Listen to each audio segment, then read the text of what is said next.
Yay. Hello. I need to ping my Discord.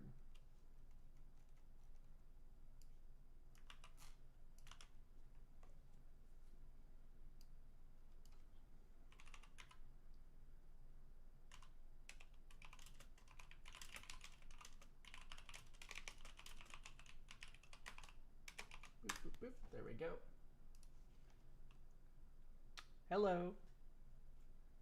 Oh, I just woke up. Sorry.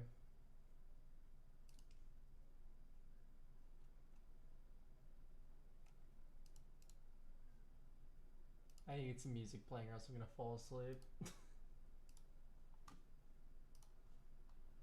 Hang on, this might be very loud. Nope, we're good. I mean, the music loud, but I fixed that. Well, I'm not that loud. Hang on. Ah, bah, bah, bah, bah. I love mixing. I don't love mixing.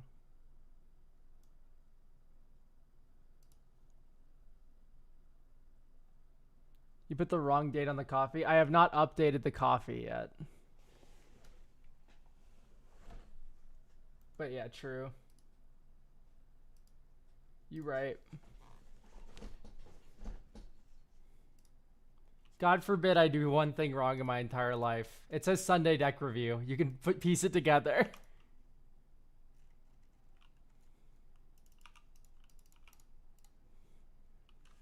Hello, everyone. Oh, I did not sleep well at all. I thought you moved it due to Father's Day. No, it's still Sunday deck review. It's going to be today.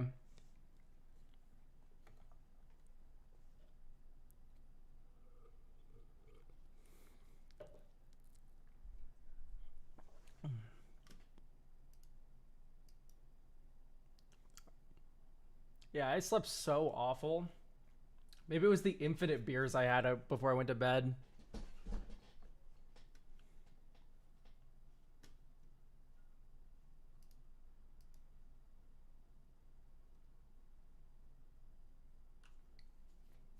Eventually, I'll wake up.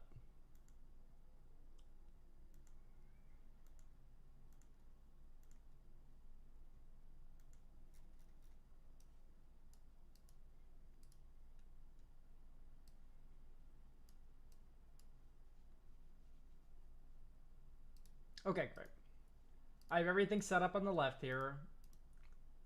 Um, 1, 2, 3, 4, 5, 6. That should be all 6 tech reviews for today. I had fun at Marvel pre-release. That's fun. Talk to Jaw Tier 1. Thank you.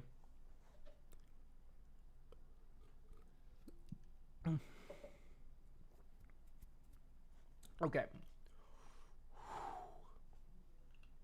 Wake up! I'm so sleepy. I don't know what's up with me today.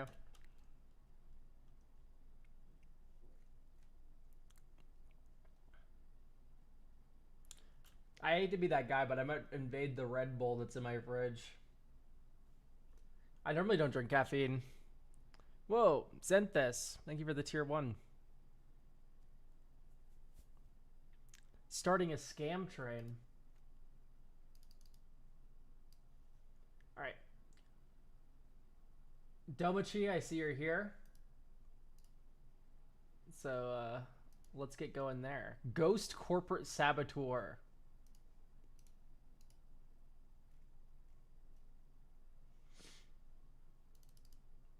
I'll try my best, but if I don't show up for 5 minutes, just go and I'll watch it without. Okay, Damachi, hello.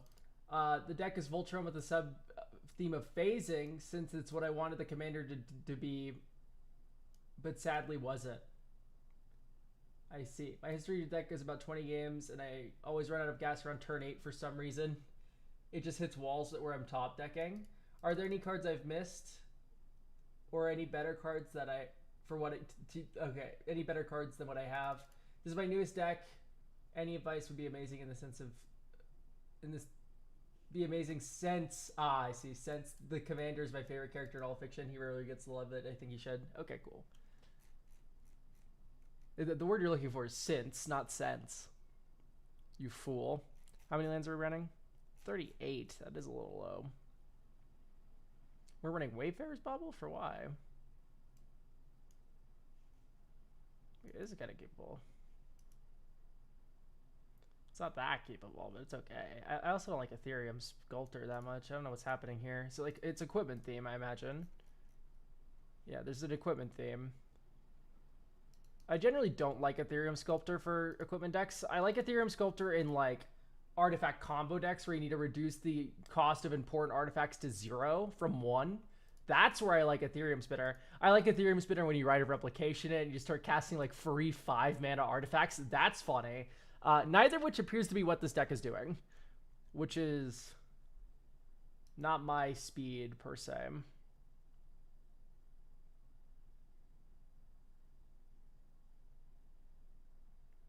It has 0 combos. Yeah, exactly. Which is why I'm saying I don't like Ethereum Spinner. Yeah, artifact spells cost 1 less to cast. Target artifact control becomes a copy of target second. Okay, that one's kind of cute because it has that ability, but ultimately I just don't think you need these, like, I don't know, just equip them. I don't really like Brass Squire that much. Forensic Gadgeteer is different. Forensic Gadgeteer isn't an artifact cost reducer. It's a card draw spell. It makes all of your equipment cantrip, which is really important. Costs 1 less to cast. Once again, was really not a big fan of these cards. I don't really like this card, and I'll explain why in a moment. The Drake that draws a card every turn with your commander in play. It's fine, but it's like, there's a better option. Okay. Silent Arbiter. Only one creature can attack or block. I guess it's an okay defensive piece.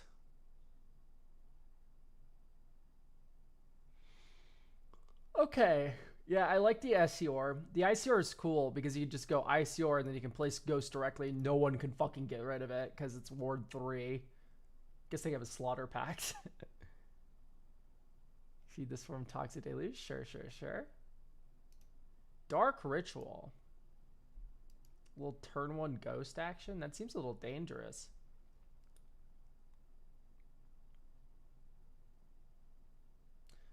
I like the funny phasing theme because it protects the commander, which is nice.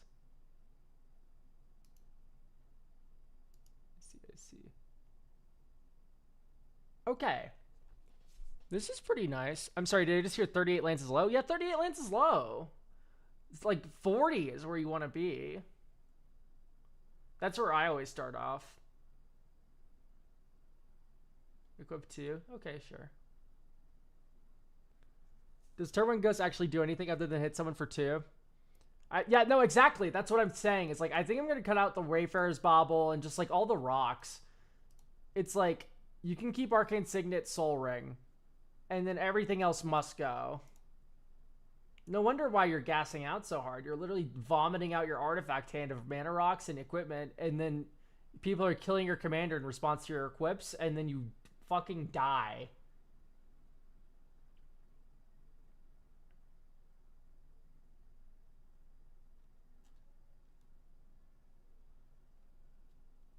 I'd even cut the Signet. Sure, but it's nice to have like the hope of Soul Ring Signet. And Felwar, I would cut Felwar. I just missed it. There we go. But I always like to keep Arcane Signet Soul Ring because it's kind of fun to have the if you play Soul Ring in your deck, the appeal of Soul Ring plus Arcane Signet's really good. So I always keep 1/2 rock in there if you're running Soul Ring. Mindstone at least. Mindstone sucks. Low key. So not really intrigued by that. All right, let's get stinking to stupid in your deck. Haha, it's a land, but it's also a counter spell-ish. Negate. And then here's where I'm going to save your deck. Because this deck lends itself very well to a certain play pattern that you are not fully abusing. Curiosity. Curious Obsession. Right, 1 mana, put this on a creature, hit them, draw a card whenever they hit. A weird removal spell like Fumble seems like a perfect home for this. Oh, Fumble could be interesting. We just are in black. I know it can save the commander. Save the commander. Yeah, there's combat research as well. Oop. Let's press F11.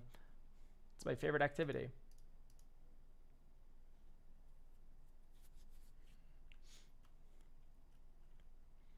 Okay.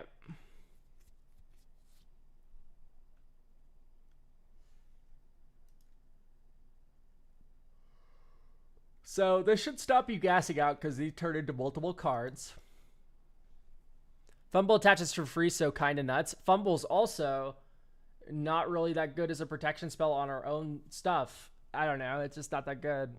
I'd rather have something like O colon.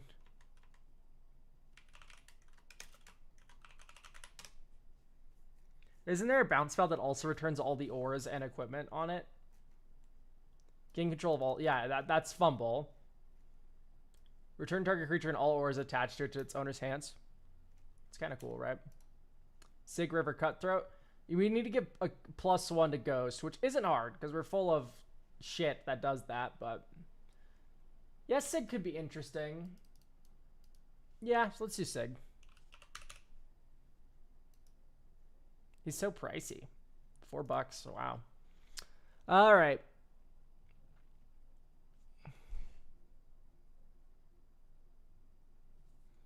Grazilax. Grazilax is good.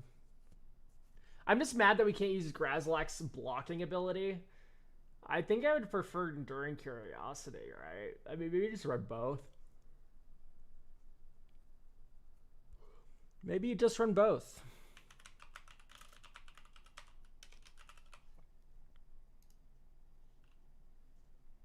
There's Curiosity.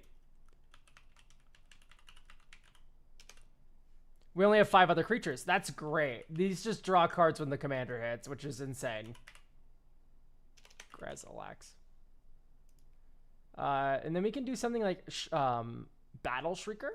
Fire Shrieker's already in, my fault. So Fire Shrieker already in.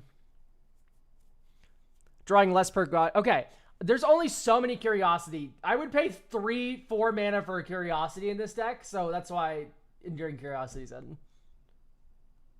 I understand that the coastal piracies we don't have a white board. I understand. I understand this. That's not the point. The point is we're trying to get as many commander hits you we draw a card as possible. That is the point. All right. I am thinking about Muddle the Mixture. Mask of Memory then. I think Mask was already in.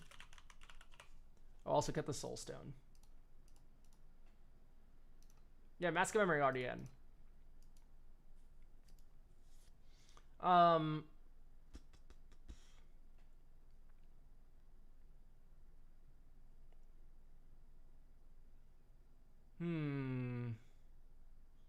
Yeah, what's good, Lil El Comey? That's crazy, Claudian. How are you doing?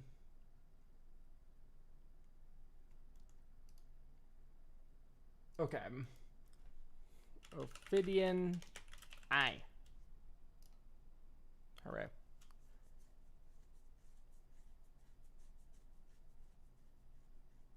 I just got up from a little nap. God, I wish I could sleep for another like 12 hours today.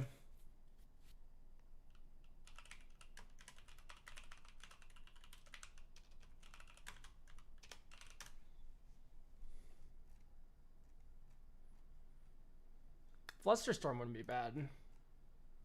I always forget about Flusterstorm. An offer.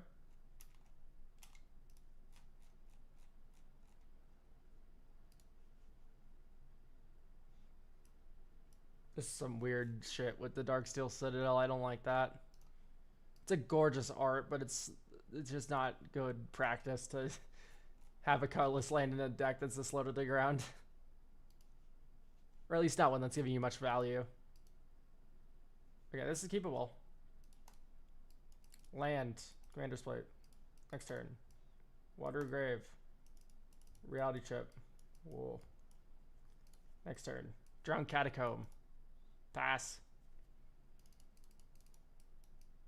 Flash in Ghost. And then you go blue. Curious Obsession.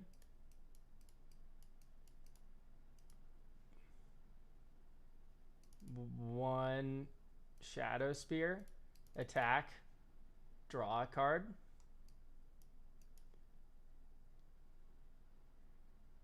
Actually, don't play Shadow Spear yet, because if there's a land here now. Okay, it's Curiosity, but still. Alright. Yeah, now you play Shadow Spear, and you hold up blue instead of black. So you can offer or you can't refuse something. Okay, there's a land. Blue Curiosity. Attack, draw 2 cards.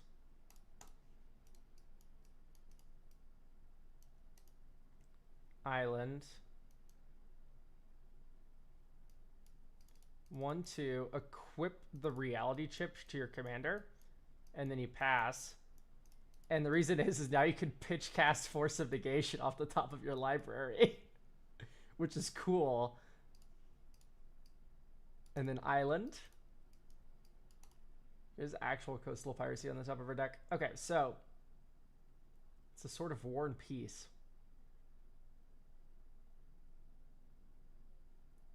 That's like nothing. Okay, equip commander. Attack, draw literally 2 cards. Kind of like 3, because you can now play this card. Oh, look at that. It's a free counter spell. Counter your spell. I have it as protection. Yeah, but like, okay, protecting from red and white is great. Doing that for 5 mana is like, it's a fucking investment. It's a lot.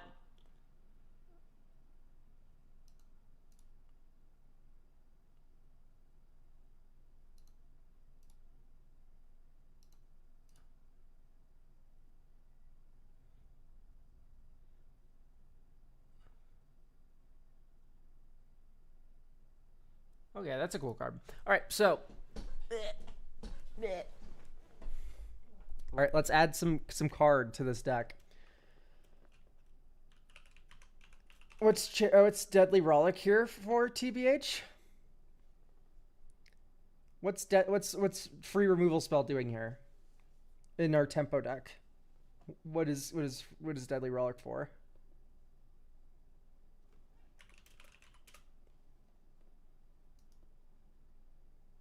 Yeah.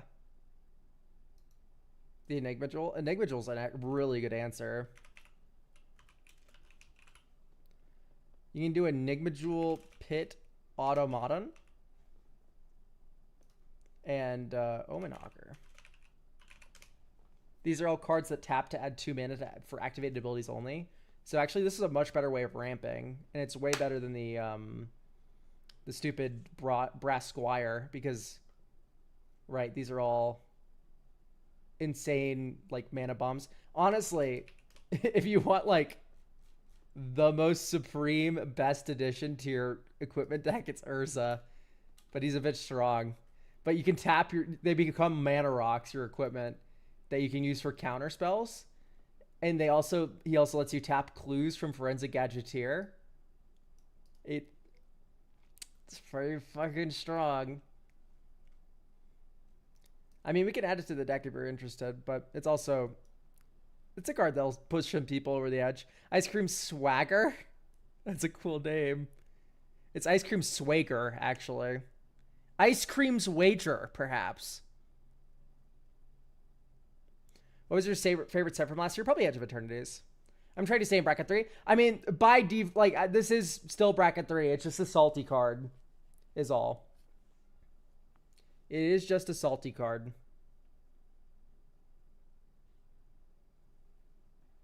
I don't mind salt. Okay, great. The nurse is in.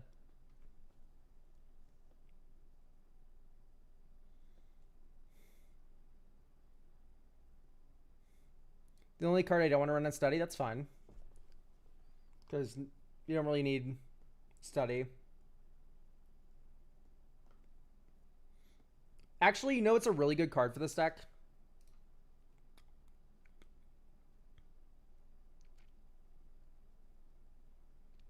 I'll need to find a cut for it, but you'll see my vision soon.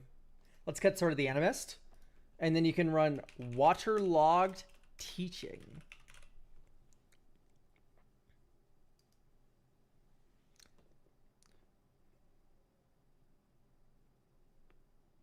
So Waterlog Teaching is 4 mana tutor and instant. And I don't know if you've ever had this situation. You're like beating someone to death and you like are like everything's in order. You're drawing a bunch of cards. You're hitting them, but you just cannot for the life of you find a counter spell. Waterlog Teachings is 4 mana, turn into Force of Negation, turn into Fierce Guardianship, right? So you're paying 4 mana for it up front, but then it's free once it's in your hand. And I use this all the time in Cormella, where I have Commandeer, and I will Waterlog Teaching, sometimes in response to their spell, go grab Commandeer, and then I will pitch cast Commandeer to steal their spell. So here I think it's very similar, where you might have a play pattern like that, and then it's also just a land, right? You also just play it as a land sometimes.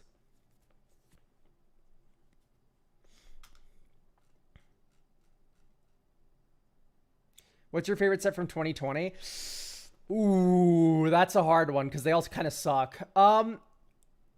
Ikoria, don't shoot me, is not that bad. They fucked up horribly with the companions, but Ikoria was not that bad. If we want to be entirely honest, I like companions, big flop. Everything else about Ikoria, I could dig it. If they didn't print companions, that set would have been beloved. It would have been what a diamond in the rough of 2020. My favorite set ever is not even near Ikoria. I would call Ikoria a solid C+, if we take everything into account. To keep in mind, that means Eldraine and fucking whatever the hell in 2020 is not doing well.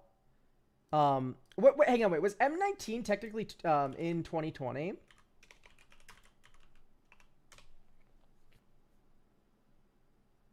No, it was in 2018. That's how it works. Okay, so M21 was in 2020 then. Yeah, honestly, M21 might be my favorite set from 2020. If I can be honest. You got some cool bangers in here. So you get Mangara. Mangara was a fun card for a while. Now he's just kind of whatever. But, you know, he's part of Commander history. He's one, like, for like, kind of push for white draw. 9 lives, iconic bad gift kind of card. Speaker's okay. Verdant Wingmare, this is a reprint. Baron's cool. Discontinuity's awesome. I put Mistral Singer in a lot of cubes and stuff. It's just a fun little flying prowess creature. Ghostly Pilfer's iconic commander card. Rewind is a reprint, but it's here. Teferi, Master of Time, iconic Planeswalker for blue, very funny. What's your favorite set of all time? It's probably Eldritch Moon.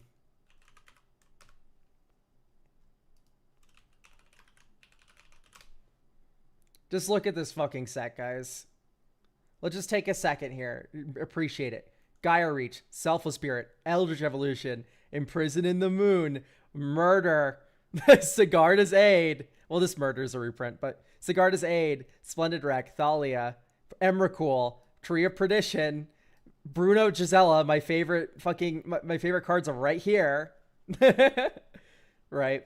Mindstillation, Hanweir, Garrison and Battlements.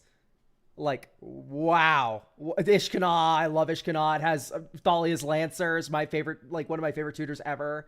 It has Traverse the Uvenwald in this set, although that's not like way down here. Two-Headed Giant staple, New Scrap Mob.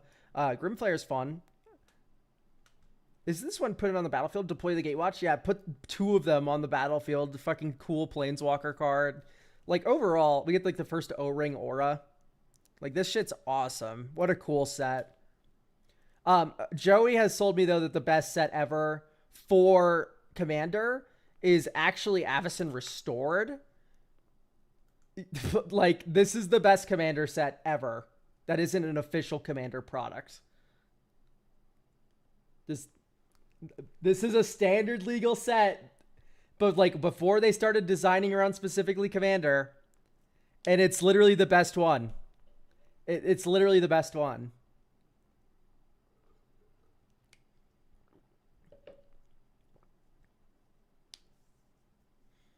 Fucking, we're still scrolling and we're still getting cards that are played in Commander today. Uvenwald Tracker, Temporal Mastery, Herald of War, Angel of Jubilation, Entreat the Angels, Terminus. Yeah, Deadeye Navigators in this set. Angel of Glory's Rise sees play in human decks and stuff. Primal Surge still sees play today. There's Primal Surge decks. Like, legitimately, what a godly set. There's no set like this today where I'm like, look at all these fun and interesting designs. It makes me so sad. Anyway. All right, that's turn 1. This is turn 2. Here's Pit Automaton. You can tap to add mana for abilities. Morphic Pool. We do have 2 or more opponents, as it turns out. 1, 2, 3.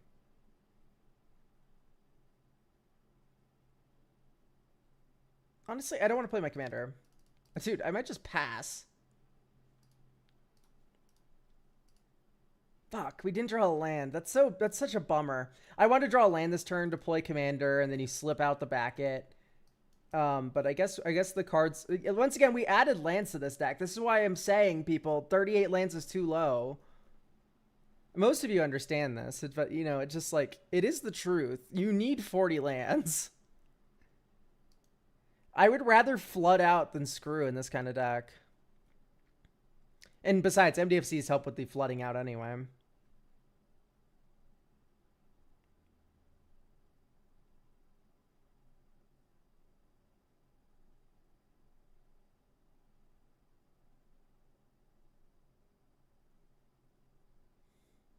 A Bruna deck? I would love to look at a Bruna deck.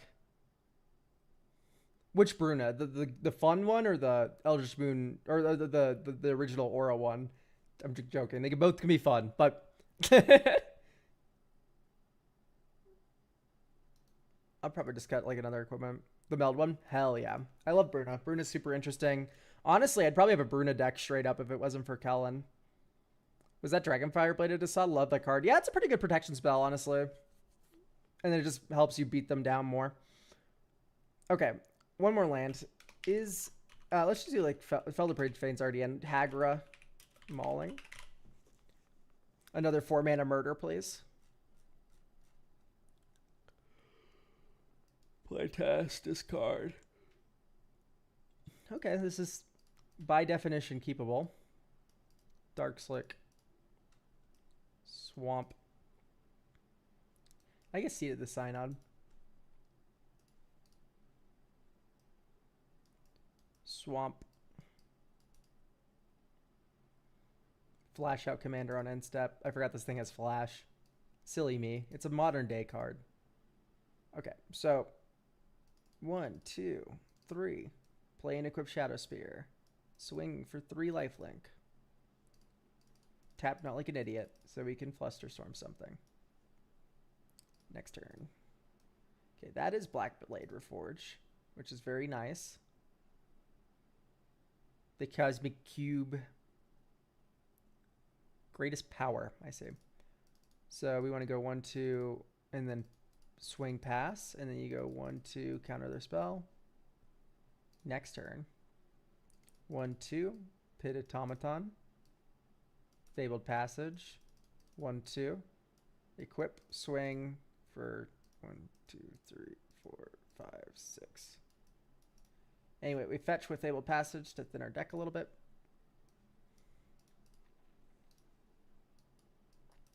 See, look, okay, this is exactly what I'm fucking talking about. Swing with my 9/9 that can't be blocked. 1, 2, 3, 4. That's a cool removal spell you got there. However, I have 4 mana counter your spell.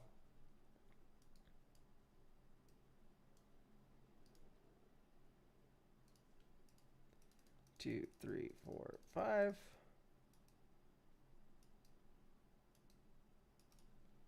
Cosmic Cube. You may cast a spell from among them. Okay. So swing with a 9/9.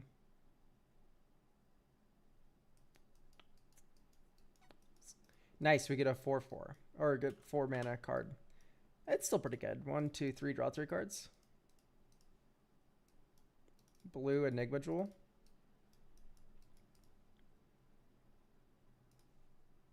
There's Fire Shrieker. 1, 2, 3. Notice how we can equip this with the Enigma Jewel or Pit Automaton.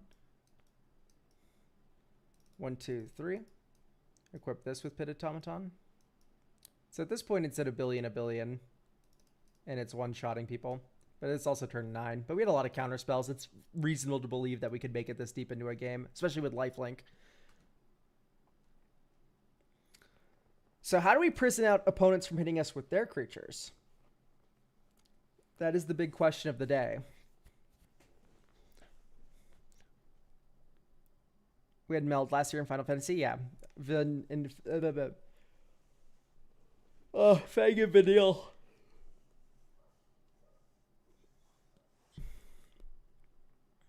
Vanilla Ice. Exactly. Speaking of Vanilla Ice, I rewatched part 3 of JoJo's. That was fun. Is the deck queue for 23rd today? No. The 23rd will be on the 23rd. That's how dates work. Except for when I mistype it. I say the 20th instead of the 21st. The 23rd. Is that what I typed? Because, no, it's 23rd on coffee.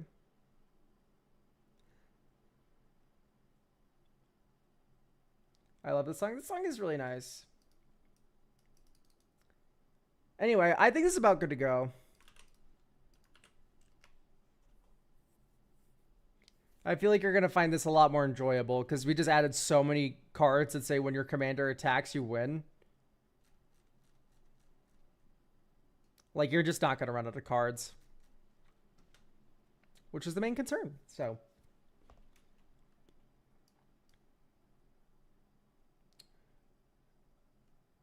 I will be watching the stream. However, I may be at work, so I may be coming and going. If not, to start without me. Do you have Junior Pelisi? Because if not, I'll just push it to the back.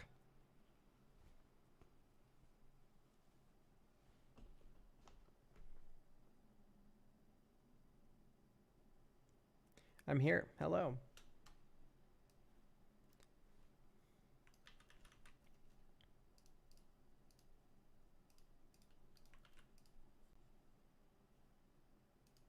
Celeste Rune Knight. My goal building the deck was where Chthonian Nightmare is the best card. I really like that card.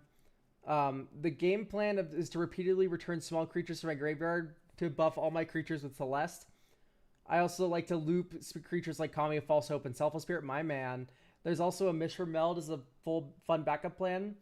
I would like to highlight the small Rebel package and keep it in and potentially expand on it. I have no restrictions. My playgroup is very proxy friendly. The biggest issues I have with the deck is that the early turns can be really clunky. I have trouble filling the graveyard early, and the deck relies on a lot on the commander being on the battlefield for a long time. I like to feel competitive in bracket 3. Okay, so luckily, because you are a black sack graveyard deck, your commander being on the battlefield is actually the easiest of these things to fulfill. You're able to return your commander with Chthonian Nightmare if you have like small creatures that you are like juggling in the graveyard and you're banking positively on energy.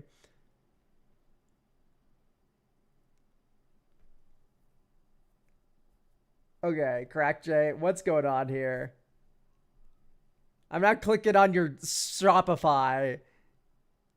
Sitting at your desk all day, I found some surprising... You're not a human being. You're blocked. You're banned.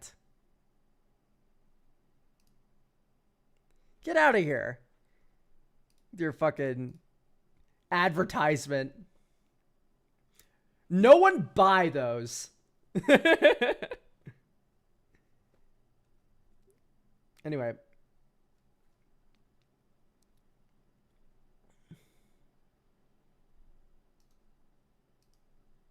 Put the link back.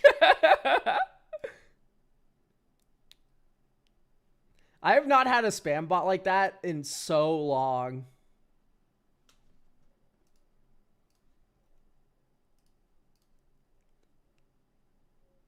Okay. Tormod's very cute. I don't know if Tormod's very good. Sadly. I do like Tormod a lot, though. But, Skeleton Crew Mogs, I'm afraid.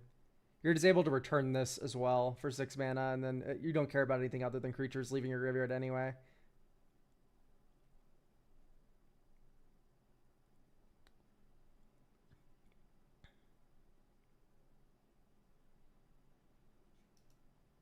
I don't like the Duke. You already have Giver Mother.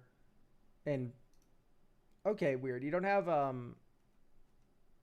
the stupid card. You have Recruiter, which is probably okay enough. We're running Rebels? We're running Rebels?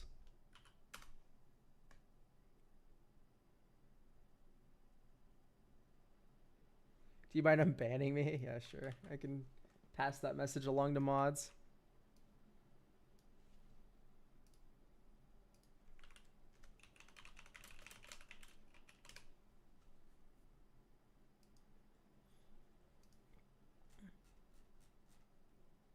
Oh, these are all Rebels.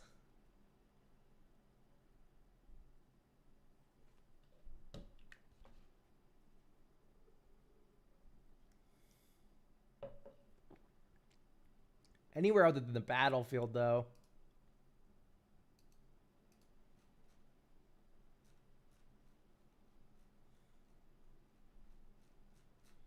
Do you only run 2 Rebels? Oh, there's the third.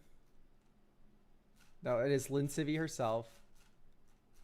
Wait, we don't run Niali? That's like broken. Niali's fucked up and evil if you're going to have a Rebels package at all.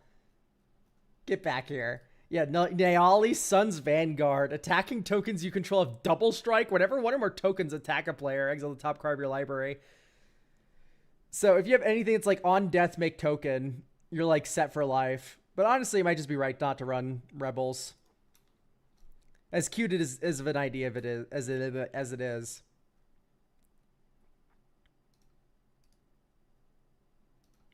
Because I don't think any of these cards are particularly that good.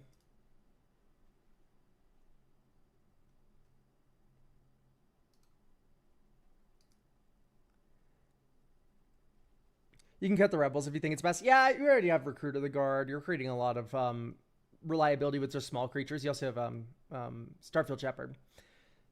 Sun Titan, I think, is a little too slow for this kind of deck. I don't know if I like Revenge Revival. It's kind of funny. It's like a nuke them option in the late game, and then early game, it's like get back a sack fodder or whatever. But I don't know. I just find the card to be too clunky, too expensive. So we have Faithless Looting.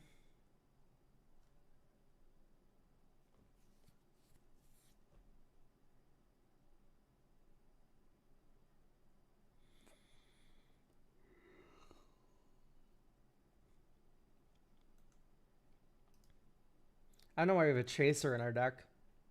Oh, because whenever one of our cards leave. That's funny. Is it that good? Probably. It's actually probably okay, but I don't know. I just don't think Tor mods are the way to build this kind of deck. Probably don't run Jaxus. Like, I'd prefer you run Felia, in all honesty. It's just cheaper. Kind of does a similar thing.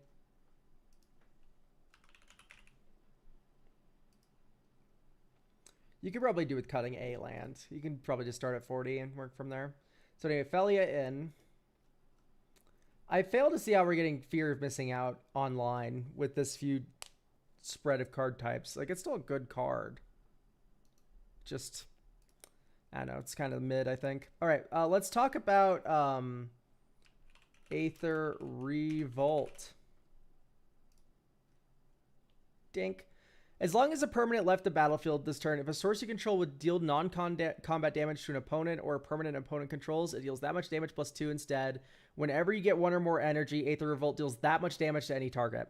So now Chthonian Nightmare starts lightning bolting things, or dealing 6 every time you do it if you sack a creature, which you will because you're playing Chthonian Nightmare.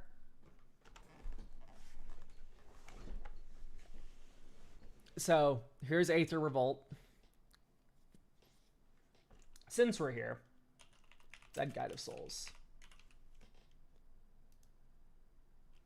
Right, Guide of Souls, hooray. Creatures are entering all the time because of a thing called Chthonian Nightmare.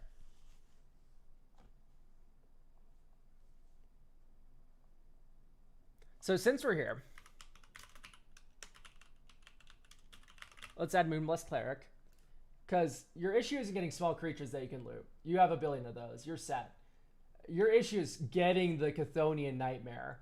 And Moonblessed Cleric's literally the best at doing that because you can play Moonblessed Cleric, get Chthonian Nightmare on top, play Chthonian Nightmare, sack the Moonblessed Cleric, bring something back from your graveyard that you milled earlier, and then maybe in future you bring back Moonblessed Cleric, you get Aether Revolt. You can start fucking dealing 6. Like, that shit's real. That shit's real. I like Jaxus and the History Chaser and Quint because they get cards in the graveyard. Yeah. That's true. I'm also just going to say that you're not going to have any trouble getting cards in the graveyard. I'm looking at your deck right now. But also, we're going to add a couple cards to help maybe even get that into a better state.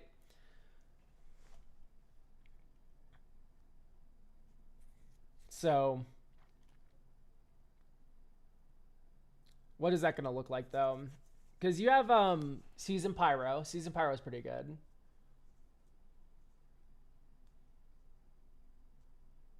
I might be interested in like a Ripples of Undeath. Ripples could be pretty interesting here.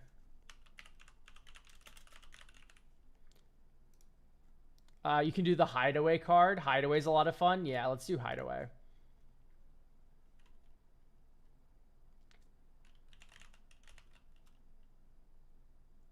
Cemetery Tampering. Mill 3 at the beginning of your upkeep, and then when you have 20 more cards, you can free cast the Hideaway card. And then you could also run the Hideaway land in white, which is really easy to activate. That is Windbrisk Heights. And you could probably run the red one too, the more I think about it. But Windbrisk Heights is a super fun card because now you get to build around it a little bit. You cut in other planes. I know we're going kind of low on basics, but as long as you have about 6 and 3 color, you're going to be kind of fine. Okay, so, and we're not like a landfall deck or anything, or rampant growths or anything. So we're going to do a Maria's Call because now this is something you can Windbrisk Heights into. This is something you can Cemetery Tampering into, right? It's a land drop, but it's also a giant fuck off 7 drop like that makes 8 power flying idiots, right? That's a very good 1-2 punch to have access to. You could also do something like the Dollmaker Shop. Dollmaker Shop. 2 mana. Whenever a non-toy creature attacks a player, create a toy. Okay, that's sack fodder. You can play that early. It makes tokens. That's very good for Celeste +1/+1 counter ability, right? There's a lot of things going for this card. For 2 mana, make a token thing. But also, it's Porcelain Gallery. Creatures you control have base power and toughness equal to the number of creatures you control. So if you get it under one of the Hideaway cards, you can cast it. It's a fucking 6 drop that feels great. You have Starfield Shepherd already. You kind of have Angel of Indemnity as like these kind of expensive cards that work very well for you. We already have Thraben Charm. We already have Kabira Takedown. Very good. I like the Swords to Plowshares pick, although maybe it is better as an Accursed Marauder.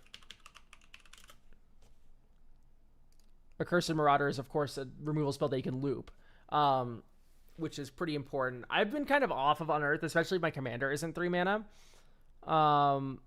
Museum Mortars, I love to see it. Winds of Abandon, I love to see it. You know exactly what you're doing. It's killing your opponents, not going for a long game. Great. So we have 3 slots we get to play with now. I'm just trying to think what they would be.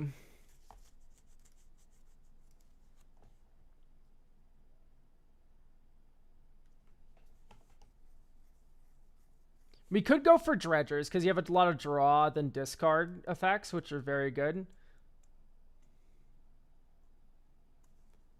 Yeah, we could put Swords back in. That is true. The Thraben Charmer's already there. People are waking up. Honestly, you should be seeing Thraben Charm in every deck. That shouldn't even be like a hot take elk opinion. It should just be like in every white deck. Not every white deck. Some white decks don't run creatures that much, but if you crest 25 creatures, Thraben Charm should be in your deck.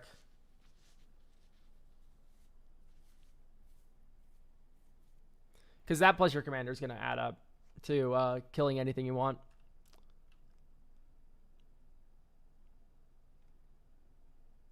Can I give you Sand Scout? I think I can put Sand Scout in your deck. Just because Lazadep Quarry is so strong.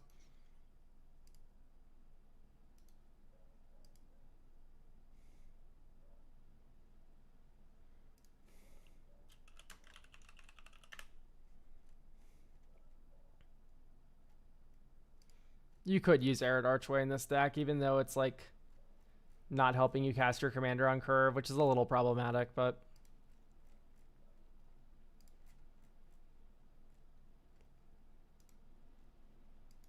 Scav Grounds is a little dangerous, but we'll just cut another colorless land for it.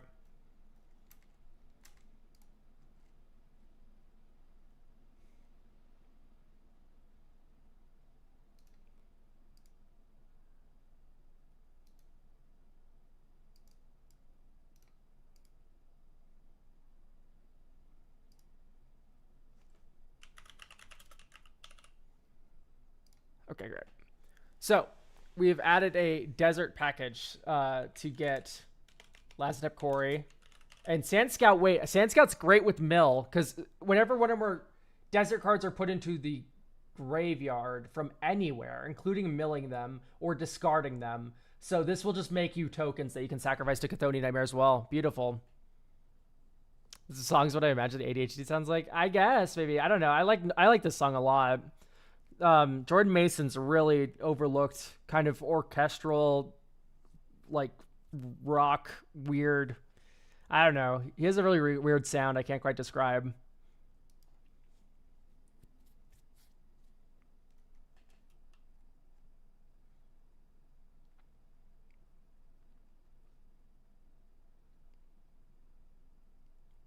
I'm liking the Lurrus in your deck. I don't like Strife Knight. I think that's a little weird. Just kind of like a Rummager for 3 mana.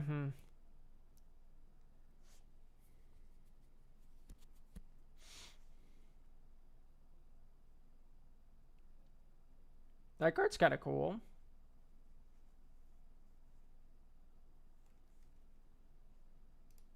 Oh, let's do Jacked Rabbit.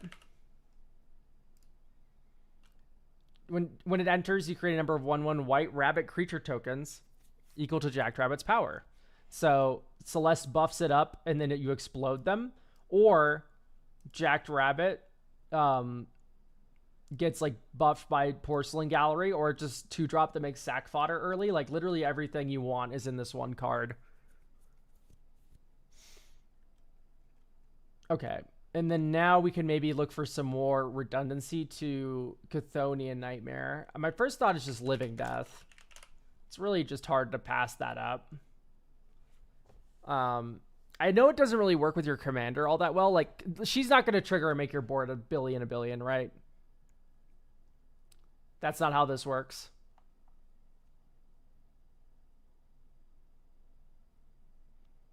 You already have Bogart Trawler, which is nice. I'm going to add Bajuka Bog to your deck. And the reason is...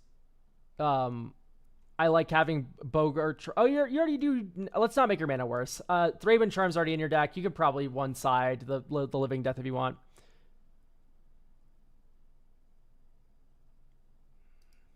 Yeah, kind of like do like Living Death. That's not what I'm asking. Sorry. Living Death. When you Living Death everything back into play, does Celeste see the creatures leaving? Entered, if more of them enter from the graveyard were cast from a graveyard, put a counter on each creature you control, right? She'll see herself and all those other creatures entering. I'm not crazy here. Or do you exile them first? Each player exiles all creature cards from the graveyard, then... Yeah, no, so they don't return directly from the graveyard. That is... They come back because... From exile, rather. Which is a bummer, so you're not going to get a huge board, but you'll get your whole board back. There is... You don't like Living Death? Why don't you like Living Death? Living Death's so good for you.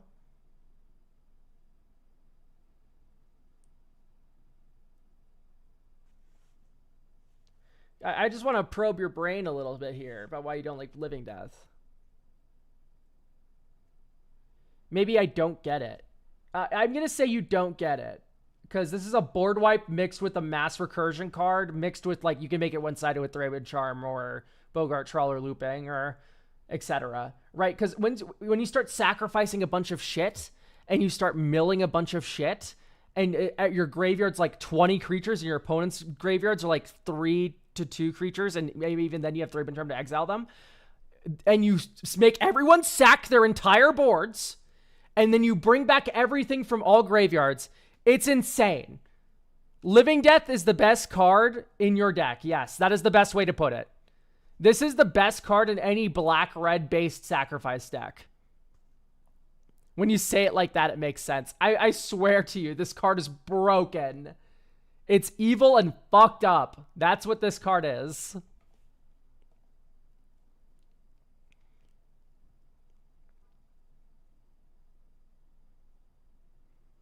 Normally I would put Prowling Geistcatcher in, but I don't think this is the correct deck for it. Maybe this is a Masquerade deck.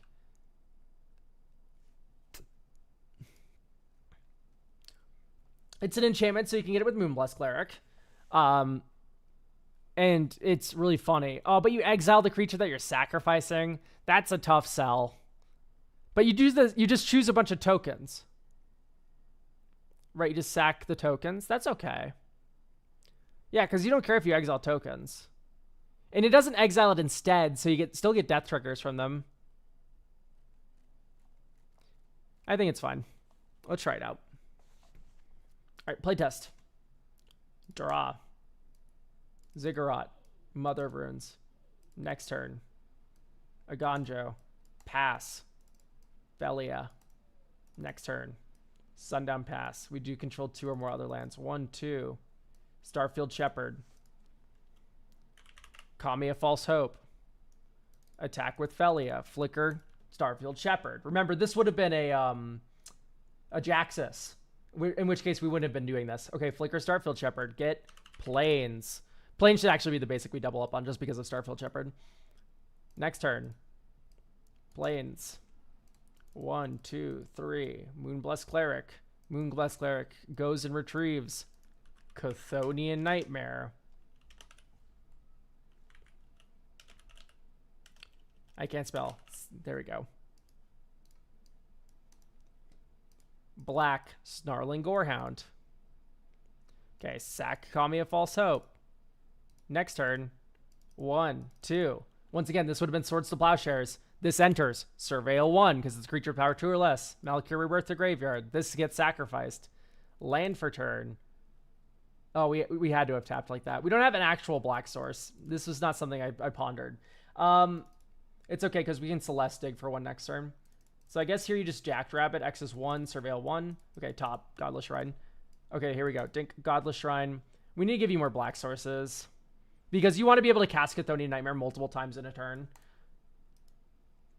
So anyway. Here you can swing with Velia. Swing with Jackrabbit. Jackrabbit makes 2 rabbits. And then you go red, 1, 2, black. Celeste. Discard any number of cards and draw that many cards. 1. Draw. 1, 2. Chthonian Nightmare. Sack rabbit. Bring back Kami. Dink. Dink. Dink. Dink. Dink. Dink. Dink. Is each other? Nope, just each. Okay, great. Kami's here. You sack Kami of False Hope. Next turn, right? And then here you're off to the races. I didn't even surveil for the rabbits that I made. Yeah, Snarling Gorehound's great here as well, because you also surveil a bunch from the Jackrabbit. Okay, I was not impressed that game with the mana.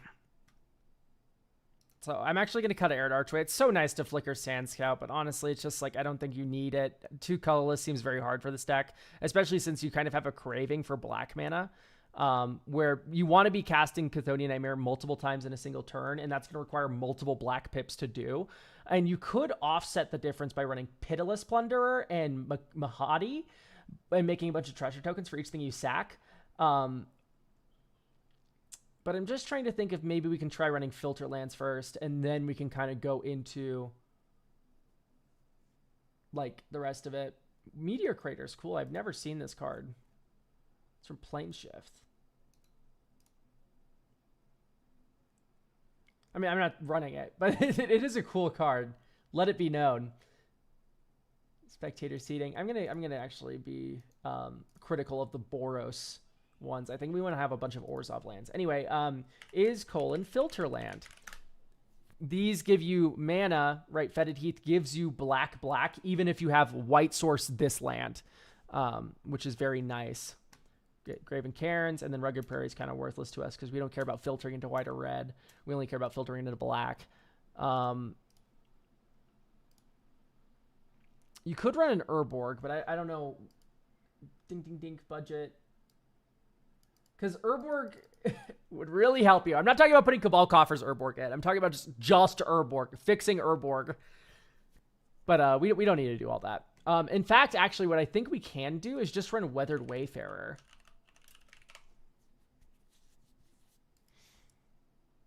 You can put in Urborg. Okay, great. So like I said before also, we need to double up on our basic planes just for Starfield Shepherd purposes. But then we can put in an Urborg. Because Urborg's going to just make all your mana black, and then you can just spam Chthoni Nightmare all you want without having to worry. And then now we have a Weathered Wayfarer that can tutor up lands for us. So you can find every single utility land you'll ever need. You'll be fixed perfectly if you find this card, or if you find Starfield Shepherd that finds this card. Or if you find, you know, right, there's a whole bunch of ways to tutor up this small little dinky dork. Meteor Crater is such a flavor win in Roxanne. You're so right. Oh, wait. I'm kind of, maybe I'll put Roxanne together again for one last hurrah, and I'll just fucking, like, go full on, like, Edge of Eternity's lands for it. That could be fun. Okay, I think I like Werefalk's Bodyguard. You got me there. I do like this card. However, I'm just thinking, like, what if it was like a Detective Phoenix?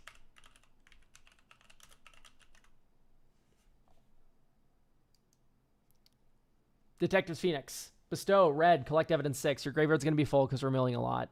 And sacking stuff and discarding.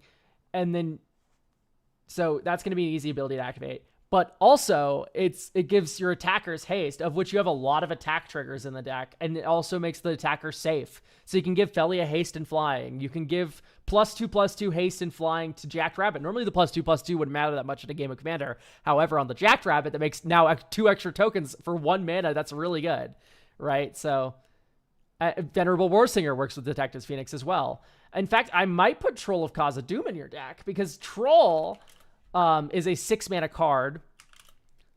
And you could also, you could just run all the Lord of the Ring land cyclers. Wait.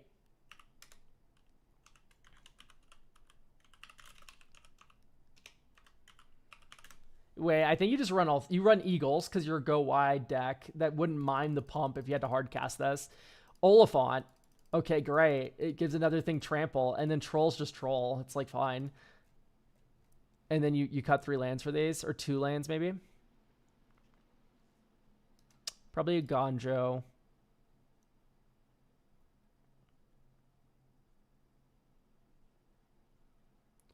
Yeah, the 1-mana cyclers are really cool. I think they got the power right on most of them. I think Troll's was a little much. I think Troll should have just maybe had Menace or something, or maybe just not a keyword at all, because putting that in black is really powerful. Maybe I cut the Red Desert. I just don't think that's part of the equation. Plus you have Lazotep Core you can go fetch if you desperately need a red. You can sack a little idiot, including the Sand Scout. Yeah, okay, we're fine. Because you just need to cast your commander once. You don't really need to worry about, like, casting her again, because you're just going to be reanimating her for the rest of the game.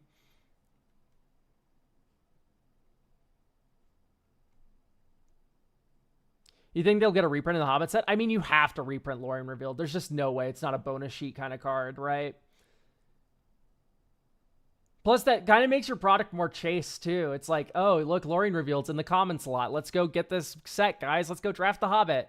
I mean, I want to draft the Hobbit because I fucking love the Hobbit, but I love any J.R.R. Tolkien media. Yeah, I think Scrapbook might goes. I think that was just there for Delirium, which we don't really need to worry about anymore. It's an okay Rummager, but I don't think it's really required. You can't keep this hand. You can keep this one, though. I know it's only white and black, but, like, I think that's just the core colors of your deck. So I just think you just, like, are okay with keeping a white-black only hand. Okay, maybe this is a little ridiculous. Dink, dink. Ping your dork or whatever. Oh, you have Demonic Council. Searching for a demon. Do we run a demon? If Lorien gets reprinted by like 20 or something, dude, if Lorien gets reprinted in like a normal like M15 frame, I am going bankrupt. I am buying so many Lorien revealed. If they upshift that shit to uncommon, I'm gonna fucking kill them. I'm going to kill them. But okay, I don't know if I like the Warring Triad. No demons, I'm just relying on Delirium. I just don't think you can do that. I just don't think you can do that, especially in white, where like everything that's important is a creature or an enchantment. Great news. What does white get, everyone? Creature and enchantment. So we just kind of don't have to worry that much.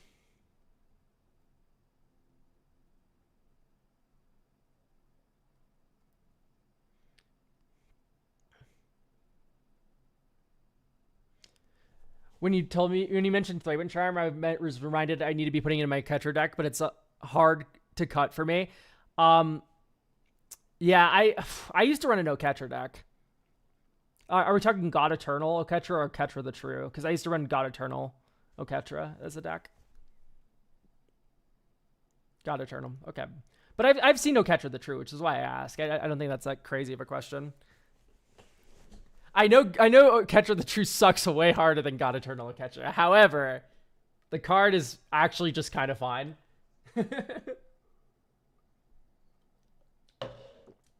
Okay.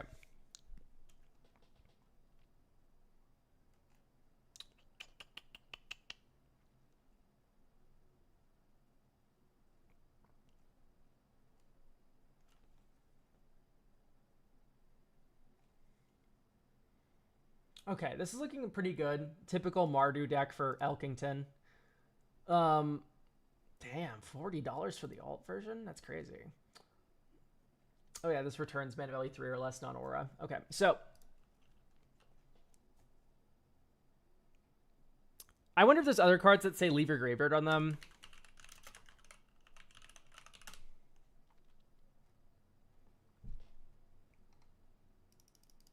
Every time you use Chthonian, does 2 damage to each opponent. That's not nothing. That's kind of cool. Ooh, how do we feel about like... Okay, so Pitiless Plunderer is the best one. Right, Pitiless Plunderer is 4 mana. Whenever a creature you control dies, you make a treasure. So now whenever you sack to Chthonian Nightmare and return to your hand, Chthonian Nightmare now refunds itself. But then I'm immediately like, what if we run a Familiar? What if we run a Familiar?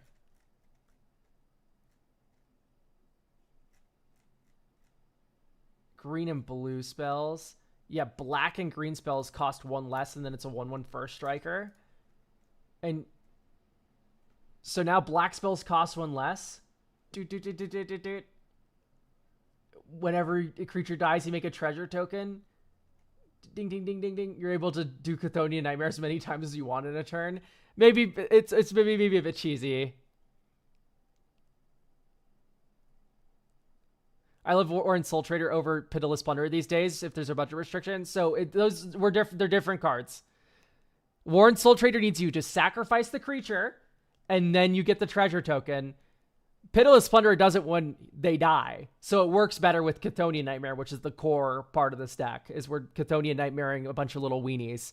So we don't have a little weenie to sacrifice and a little weenie to sacrifice to this. We need it all to be on one. Right, so Pitiless is better for that. But yes, generally I agree. Warren Soul Trader's broken as fuck. But there is reasons to be running one or the other, or yeah, or both. I run both in Judith.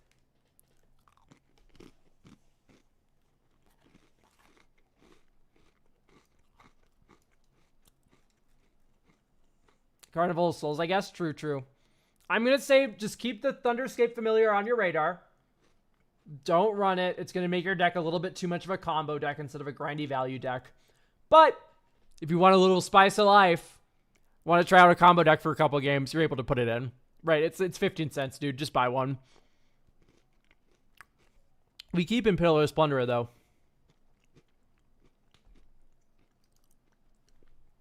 What's your thoughts on the new rare Marvel lands? They tap for colorless, and then how do they tap for the colors? If it entered this turn, or if you control a type of another one.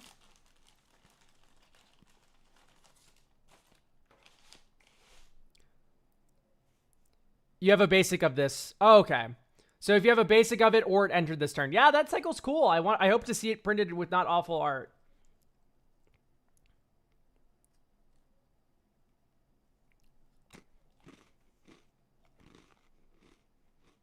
Mm.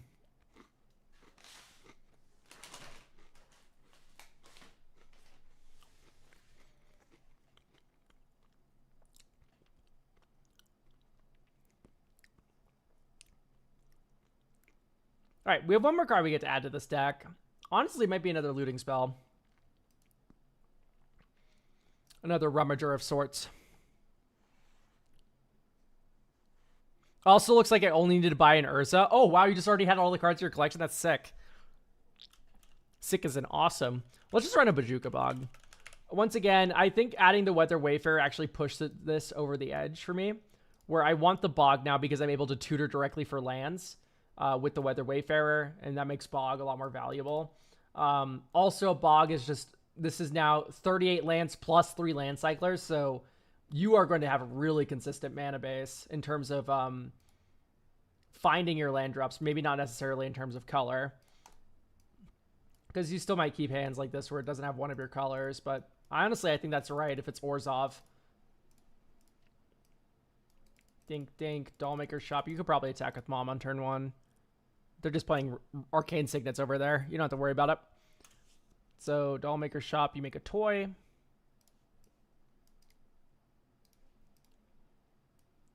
Dink. Flamewink Phoenix. It's a cute idea. I just think Chthonian Nightmares... we already added a bunch of other, like, cards that do this better. So maybe we do add another, like, red source somewhere in here.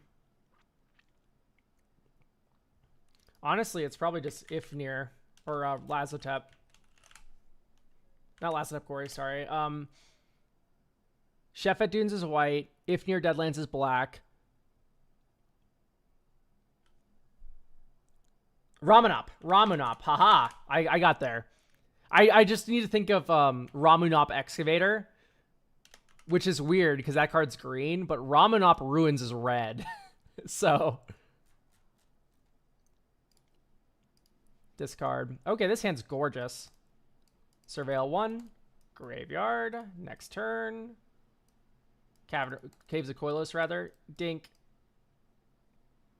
Dink. Yeah, I want to do this because this turn you can now Tymna, which is just so incredibly broken. Oh, gorgeous. So you go one black, white, Lotho, and then you do black 1 Ripples. You get a treasure token. You crack that treasure token for Serra Ascendant. Mom gives Tymna protection. You attack with Tymna, draw a card. Right, you sack Kami of False Hope. All right, next turn. 1, 2, 3. Oh, look at that. I will pay 1 to hit my land drop this turn. Right, and then here you're off to the races to Tymna Town. 2, 3. Probably drop Barrogoyf.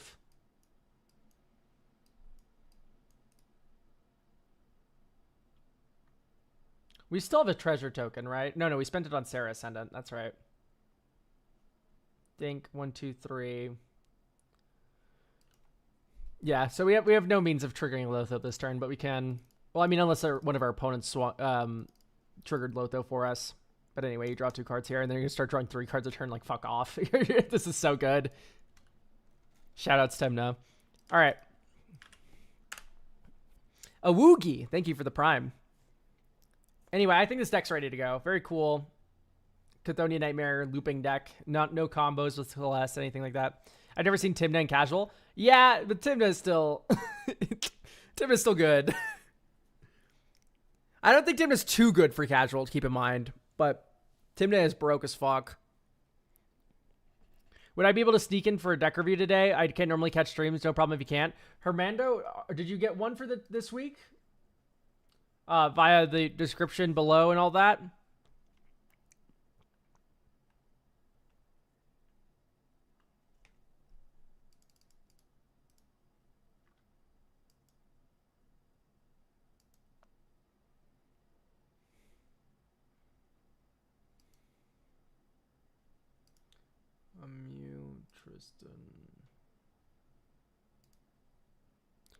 Not yet. Was going to do one for the 23rd.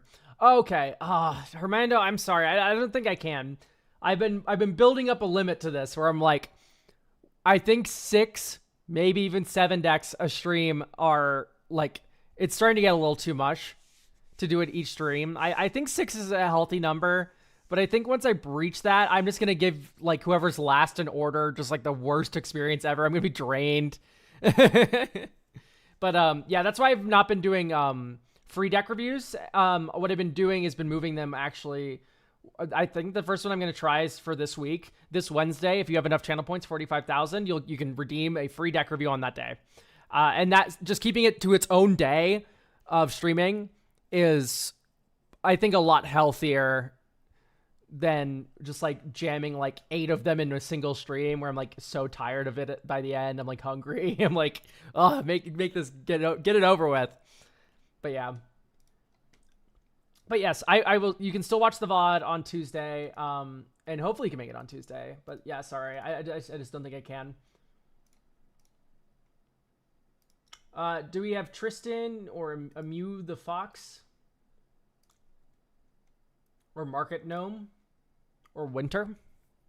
Wait, is Winter on here twice? No. She ain't. I am Guilty Gear. Winter. Are you Winter?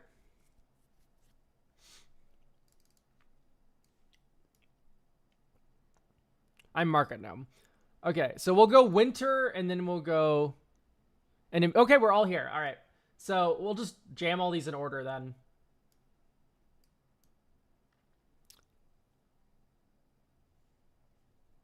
All right.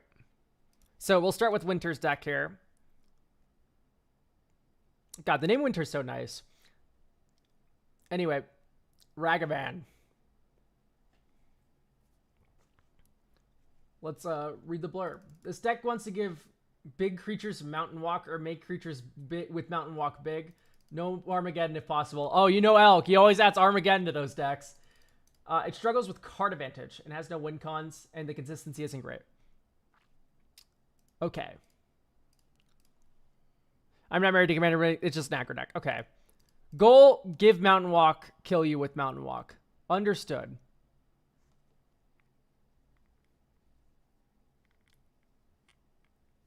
This card is insane. What? Give one creature Island Walk.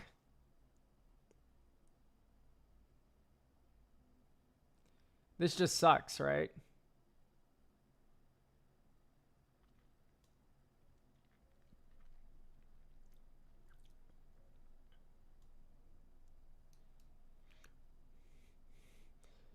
Yeah, I don't think I'm doing all that. Not the sandals. Why are you giving Island Walk? It says give Mountain Walk. Island Walk is a Mountain Walk.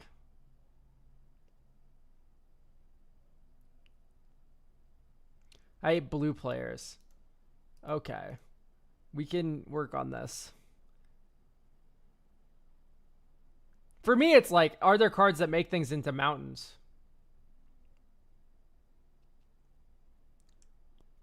Is there a way I can force a land to become a mountain in red? Well, yeah, there's Magus of the Moon. That's the way to do it.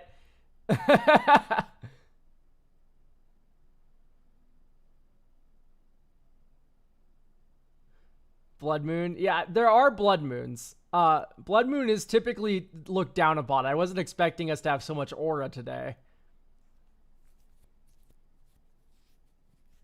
Ashen Monster. This just sucks, right? This is just awful.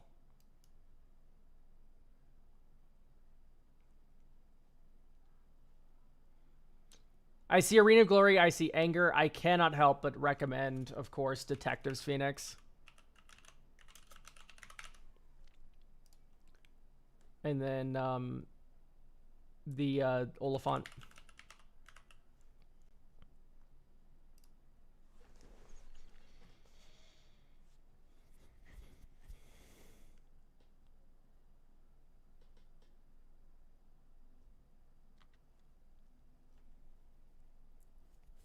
Oh, Zhao. Yeah, Zhao does do it. But let's do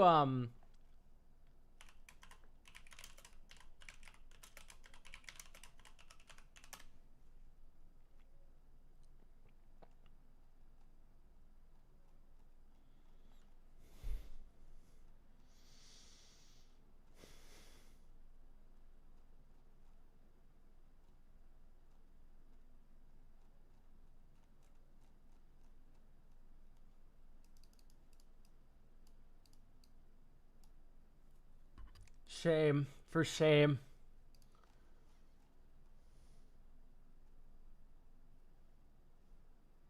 This card's cool as fuck. Wait.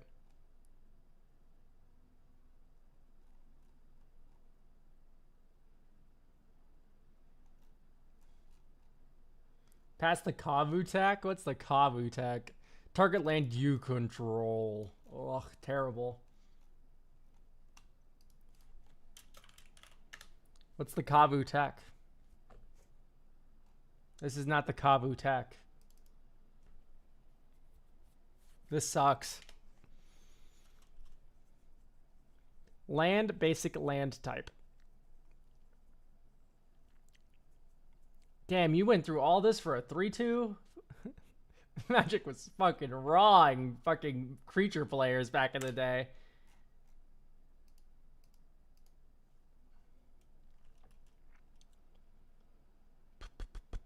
So if we can't change land types, can we donate lands?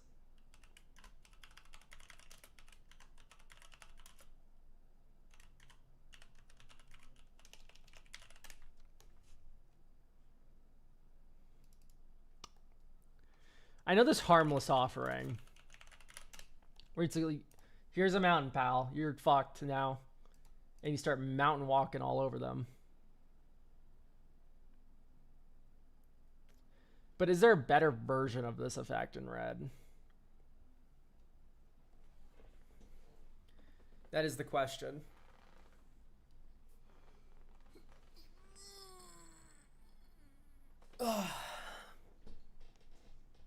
Maybe. Yeah, I don't think so either. I think it's mostly blue that does this, right? Sometimes red and blue at the same time.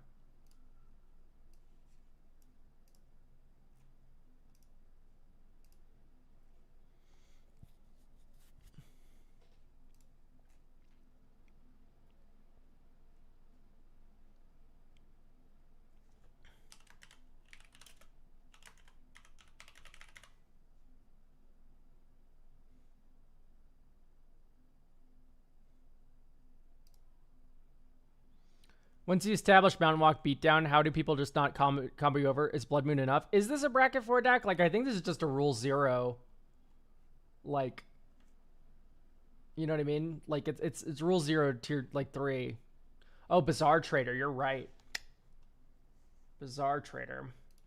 I'm going to have Claws of Valakut. That looks pretty good. Confusion in the ranks? Does Confusion work? I thought it was only other permanents. Artifact, creature, enchantment. Yeah, none of those say land. Scrambleverse. I guess.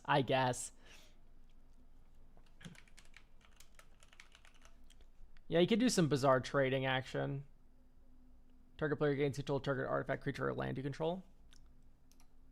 It's something to think about.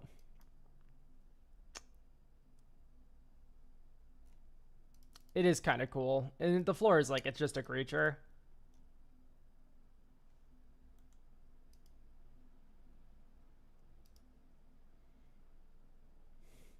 How are we equipping Colossus Hammer in this deck? Are we just paying for it? I hope we're not. Because I'm going to become ill if that occurs. Brass Squire. Paying. You put Colossus Hammer in a fucking deck and you're like, I'm going to pay for it. I'm going to equip it manually. I'm like, no way is that correct. No one puts this card in their deck and goes, I'm going to pay 8 mana to equip this fucker.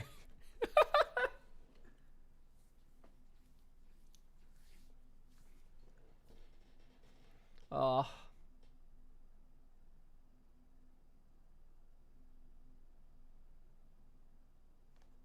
Yeah, let's not do this.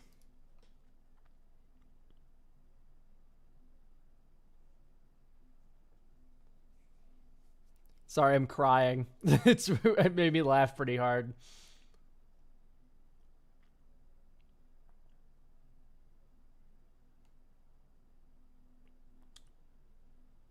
I just want to kill people and win, lol. I got you. I got you. So how do we cheat equip cost in red? I know there's a lot of instants that do it. I kind of, instead of another mountain here, I do want to give you a, you would actually make a lot of use out of, the MDFC, Pinnacle Monk. Pineapple Monk. Right. When it enters the battlefield, return target instant or sorcery card from your graveyard to your hand, and that's just actually going to be good enough for you, because you have like enough of these little instants and sorceries like Gamble and Faithless Looting and stuff that you can like kind of do some trickery with that. I don't know. I like Pinnacle Monk, and he's like kind of red controlling. Well, it's not even controlling, but you know what I mean. It's just nice to not flood out. It's also a huge mana value on an untapped land, so Detective's Phoenix can gobble it up. Magnetic Theft. Yeah, there's Magnetic Theft. Magnetic Theft has such a like bad floor.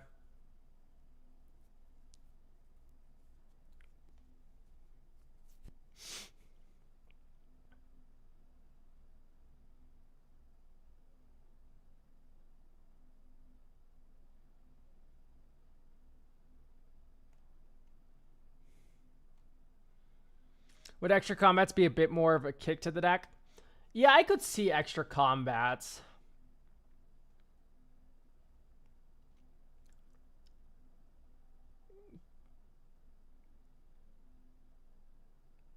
Maybe I could convince you of something.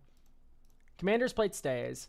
Diamond Pickaxe goes. Soul Ring stays. Lightning Greaves stays. Lightning Greaves can go. We don't really need the haste or the protection. It's okay.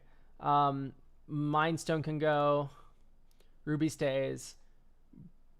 Blazer's Boots out. Oh, no, this stays. This stays. Cursed Mirror. Sword of Fire and Ice, sure. Armus Titanic, that's funny. Is it good? Yeah, it's okay. One Ring, Gauntlet of Power, of course. Argentum Armor, Embercleave. Okay, the rest of these can kind of stay. Maybe Argentum Armor can go. So, hear me out here. What if we added, like, a giant fuck-off spells package? So, IMO, you'd cut Myojin, because this guy's a huge mana value, and then you go do something like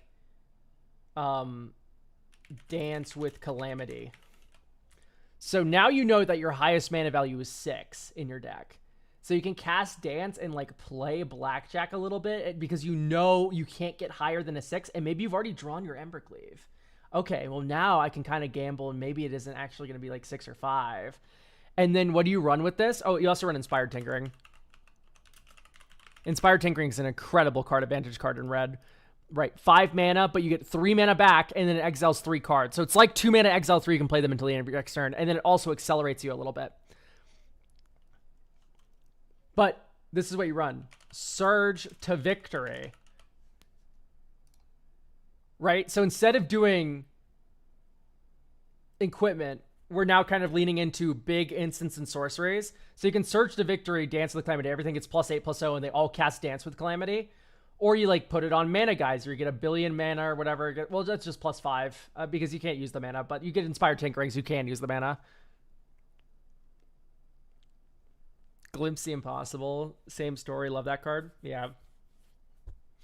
Glimpse is a little bit more awkward though, because you need to pay 3 mana and then also have enough mana to like, you know, it's a lot because you can't play them until the end of your next turn. They get discarded now.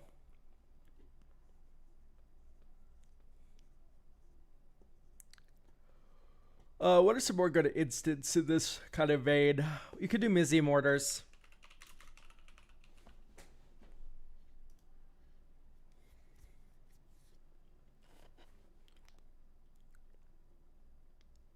Good old Mizzy Mortars.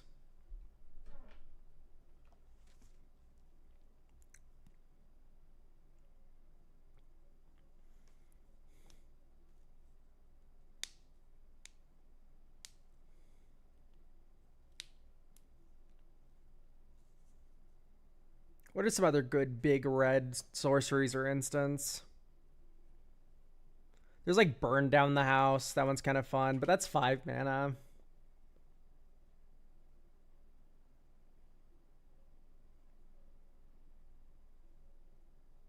Hmm.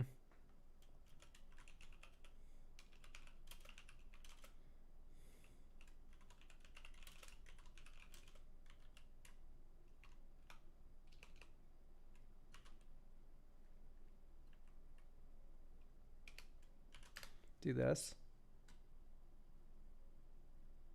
Not draw. Anzreg Rampage is pretty cool. Destroy all artifacts you don't control. You do control a lot of artifacts, though.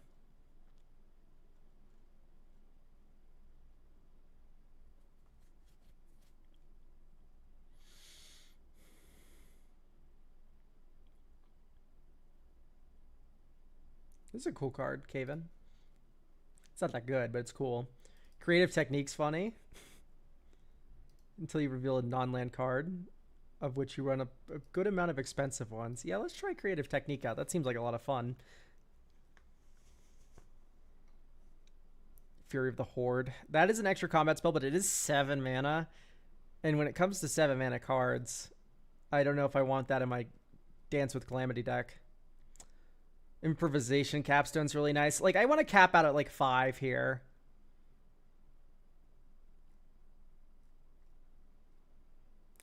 I would like to cap out at like 5 mana for cards. Tapped, exile the top 2 cards of your library. Until the end of your next turn, whenever you cast a spell, it does 2 damage. It's kind of cool.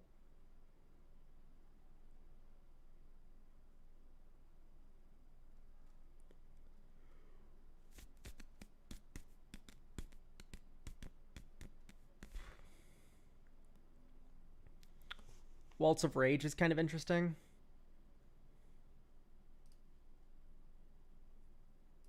Snort.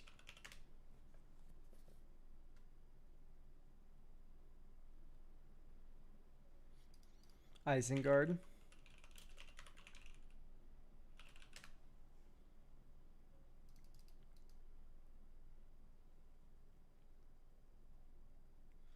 That's not bad.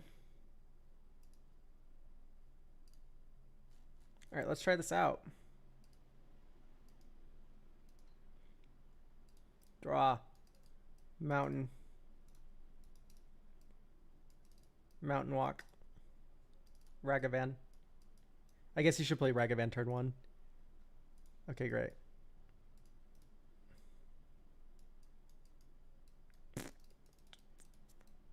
Solemn.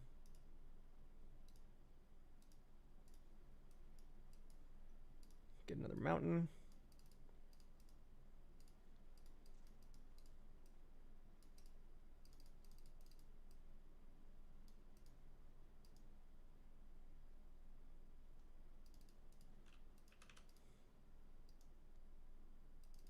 Especially if you use Mizzium Mortars here. Okay.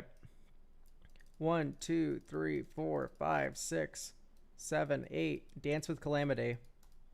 Okay, there's Magus of the Moon. There's Claws of Valakut. We know that the maximum mana value of our deck is 6, so we could keep hitting. There's Embercleave. We stop. We stop. We're not getting better than this. Okay, Magus in play. Claws of Valakut. Equip it to Commander. Also, Embercleave Commander. It gets Trample and Double Strike, right? Yeah.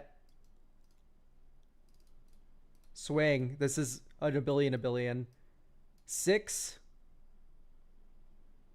And then... So it'd be 8, 9 double striking.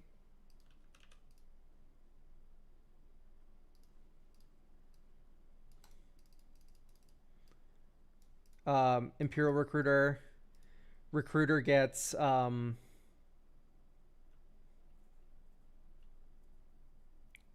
would be... We could get Pinnacle Monk is what I'm thinking about right now. So we can Dance with Calamity again. Yeah.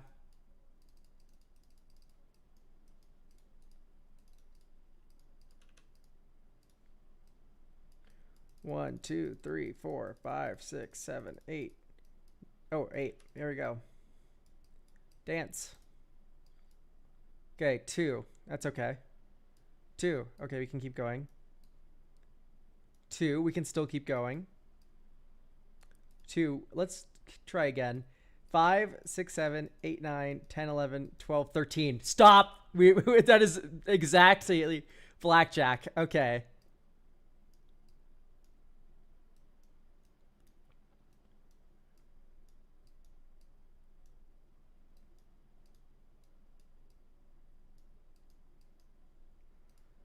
Hurrah. Okay, I want to put Jaxus in your deck. Just being able to Jaxus Imperial Recruiter is very strong. And then also Jaxus can start looping Pinnacle Monks every turn. And then you can start doing the stupid Dance with Calamity every turn. Sounds pretty good. She also discards cards, so she'll put things in your graveyard to be Surge of Victoried, even if you don't want to cast them. Yeah, it sounds pretty good to me. Honestly, I kind of want to put in Loyal Apprentice. Right, just make a flyer every turn. So Brass Squire comes out.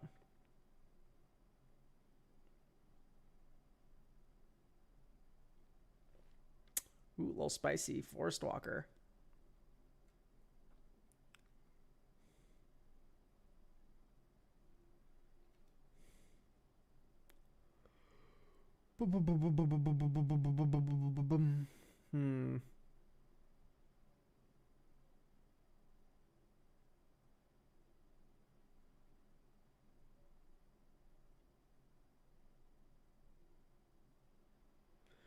Would a Magda package be beneficial? It's okay. I don't think it's like the best plan. I think Magda has a really low floor. Some of these are dwarves, right? Nope.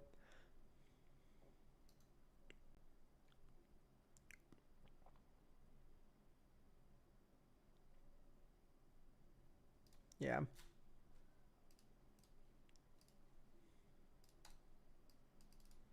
Dink, Ragavan. There's Bizarre Trader. Swing with Ragavan, add token, treasure. Uh-oh, politics alert. Look who can start donating treasures to people. Don't attack me. Oh no, don't block Ragavan. I'll give you one of the treasures. Here comes Ragavan. Oh, good heavens. Thank you for not blocking my Ragavan. That's so cool.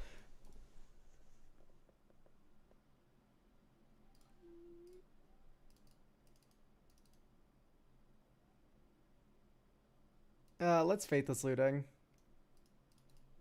Okay, great.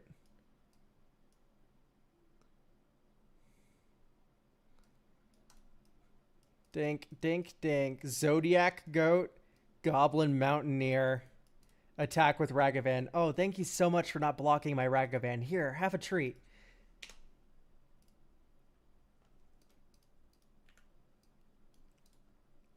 Next turn. Mountain. Okay, I don't know. You might have too many rituals. Because Mana Geyser is becoming a lot less good, of course, when we have cheapened the deck down to max 6 mana value. But here, you can literally, for the first time in a turn, here's a mountain, bro. I tap it for red first. Oh, you tap it for red first, and then you Mana Geyser, you get +1 mana. Fuck yeah! Oh, that's sick. It's like an Ancient Tomb, but for Mana Geyser. Oh, wow. The Wombo. Now I don't want to cut Mana Geyser. That sucks so bad. Okay, great. I'm also just blowing up your board anyway. Okay. It does feel like we're running out of cards, in which case I think Lelia is the method. The Blade Reforged.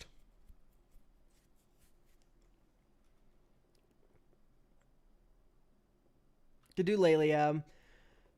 You could do Seasoned Dungeoneer. Or not Seasoned Dungeoneer. How do you feel about the initiative? Caves of Chaos Adventure is the name of the card. Because there's a deck in Legacy, and whenever I see an aggro red deck like this that kind of uses Blood Moon and like has like a grindy kind of plan, I immediately think of Legacy Mono Red, which uses Caves of Chaos Adventurer to take games long. And this is just such insane grindy value. And then it also draws you cards as well.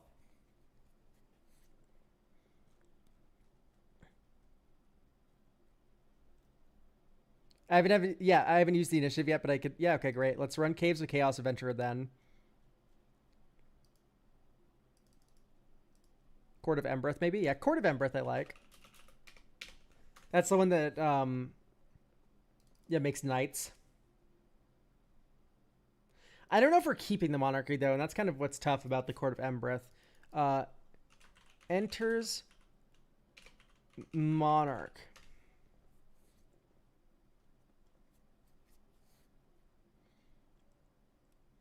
Like, I might like Court of Ire more.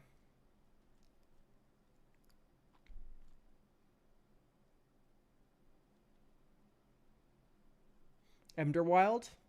You don't have a lot of cards in your hand, though. That's the only issue.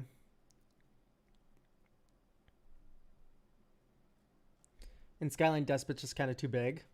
So I guess it's Emberwild Captain, Court of Ire.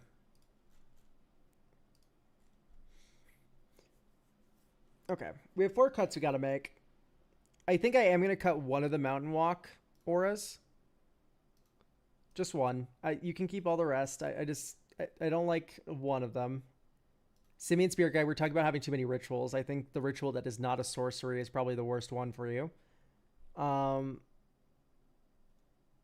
Desperate, Pyretic, and then you keep the big boy ones like Seething Song and Mana Geyser.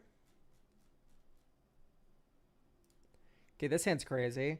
If we draw a land, we're set for life, which we did. Dink, add token, treasure. Okay, great. We literally hit land, which is just perfect. 1, 2, 3, 4. Inspired Tinkering. 1, 2, 3. We get 3 treasure tokens. And then we pass to our next turn. Herb to draw untapped red. No, our luck has run out. Oh, actually, no. We just attack with Ragavan that last turn. And now we can 1, 2, 3, 4, 5, 6, 7, 8. Dance with Calamity.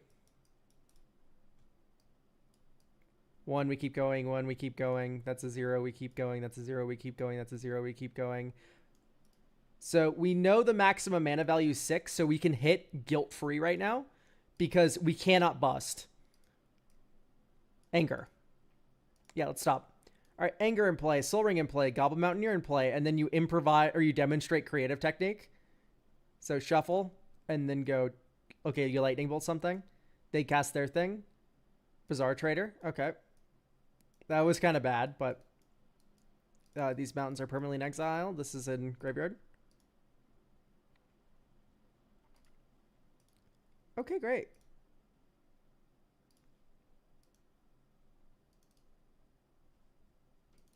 I mean, this is looking kind of good. Especially since you can Trailblazer's Boots.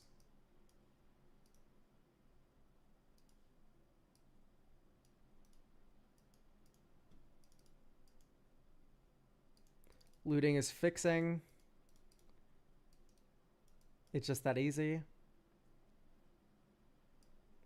Yeah, Surge is pretty strong. Let's just discard Wheel and Jaxus. Land, 1, 2, Professional Facebreaker.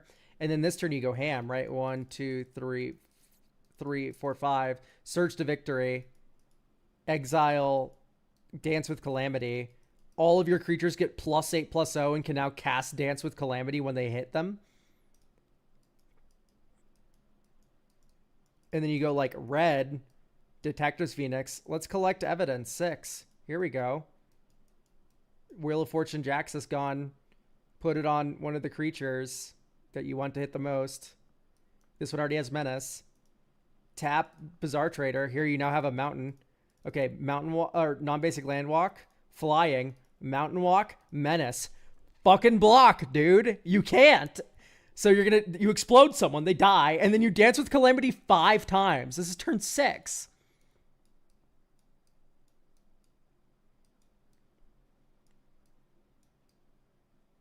Oh my god, Pinnacle Monk, hi. So that was number 1 of 6. We're going to gamble for something.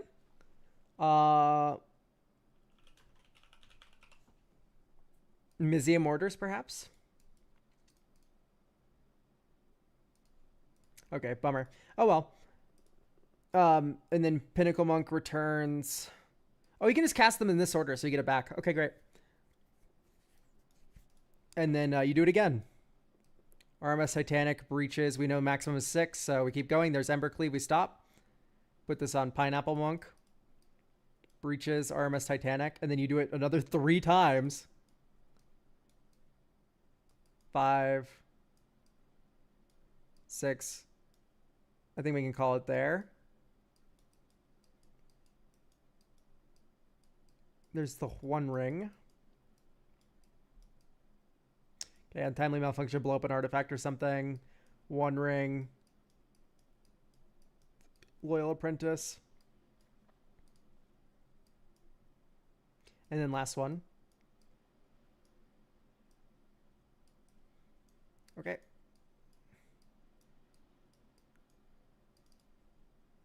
Totally underestimated Dance with the Calamity. Thought you needed insanely low curve for it. You've changed my mind. I'm happy to hear.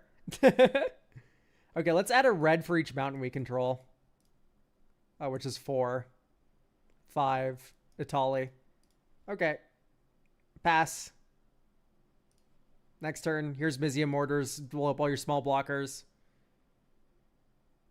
Untap a mountain. It becomes a 4/4 until end of turn. You die. You're dead. We forgot to make my Treasures Off Professional Facebreaker too. It's like... This deck's like pretty good to go, in my opinion. That was just such a commanding presence.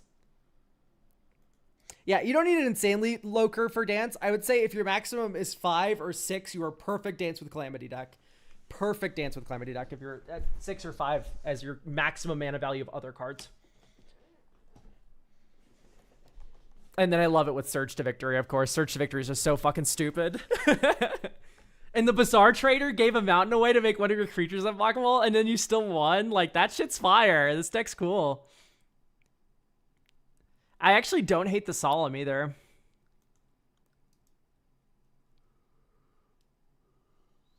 Yeah, I think this is good to go. Now I'm going to miss this deck. It's so sad.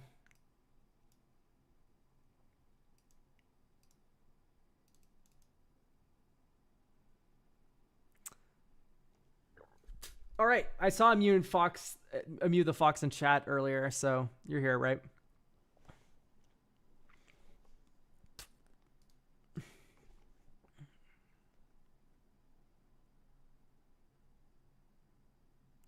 Yes, hello. We have Miles Tails Prower. We have 2 few lands, IMO, with 36. I like to see Parhelion. I glowed brightly when the Tails cards was announced. I've been trying to make a vehicle deck work for years. It's actually modified from the precon of Neon Dynasty, of course. Okay. I had most of the cards I thought would be useful for it, but now I think I've cycled out most of the cards in the precon. Game Changers and other such expensive cards don't interest me, but otherwise UB is fair game. I mean, I got a UB commander. Okay, fair. The primary issue with the deck runs into is I get one big vehicle out and people freak out and blow it up. So you need to play like a tempo deck, is the honest answer. Tempo deck is basically you get a threat out and then you still have some mana kicking around. You use that for counter spells and you just fucking beat them to death with that one threat and you hold up interaction for the rest of the fucking game. You just never let them resolve a spell against you. So we can kind of parse what you have going on here. I imagine you're a bit of a animating plan. I see Invoke Justice. There's better cards than this. There's better cards than SRAM. One Last Job's great. Yeah, there's one called that auto cruise and like keeps it crewed forever. It's called so there's Refurbish. Refurbish would work well. It's just 4 mana. It's less mana than Invoke, whatever the fuck. The one from Kamigawa. So Refurbish. But then there's also Tune Up. Tune Up is what it's called. Which returns a vehicle from your graveyard to the battlefield and then also makes it into a artifact creature forever. Right? So hopefully... Okay, this is what weirds me out here as well. You're not running Shorikai? Shorikai. There you go. Shorikai should be in your list because it is a discard outlet. No other reason. It's literally like you play Shorikai, you can discard Parhelion 2 and then reanimate Parhelion 2 and then like that's ideal.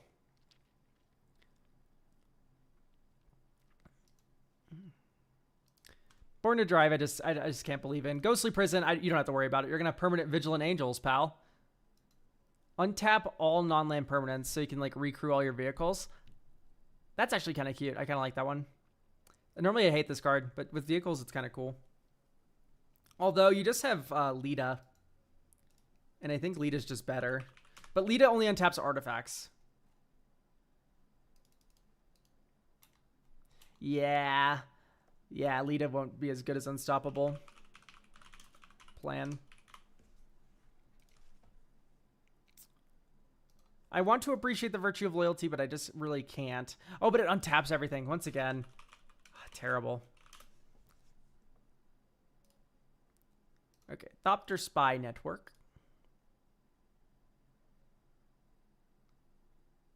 I understand the appeal of that one, but I'm probably just going to cut that. Cutzel's Flanker. There's better graveyard hate in this world. Exile non-pilot creature you control.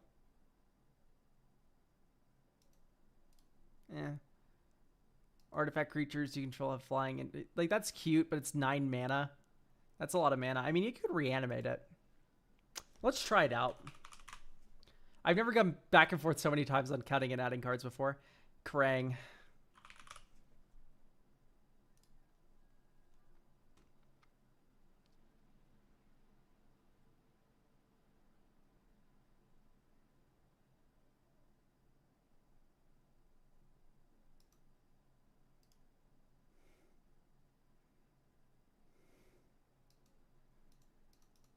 I don't like Prowl.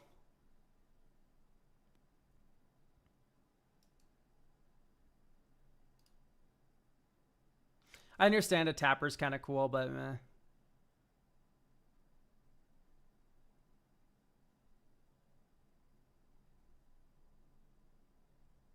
I can appreciate all the artifacts creatures. I imagine that's for Mech Titan.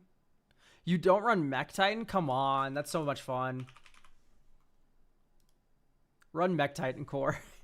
It's stupid. It's a really bad card, but it's funny. Muddle the Mixture, which can tutor Mech Titan Core. I don't like the Arsenal that much. Like, you're able to just win with Parhelion and vehicles alone. Search your library for an artifact card and reveal it. Put it on the battlefield as mana values 2 or less, like Mech Titan Core.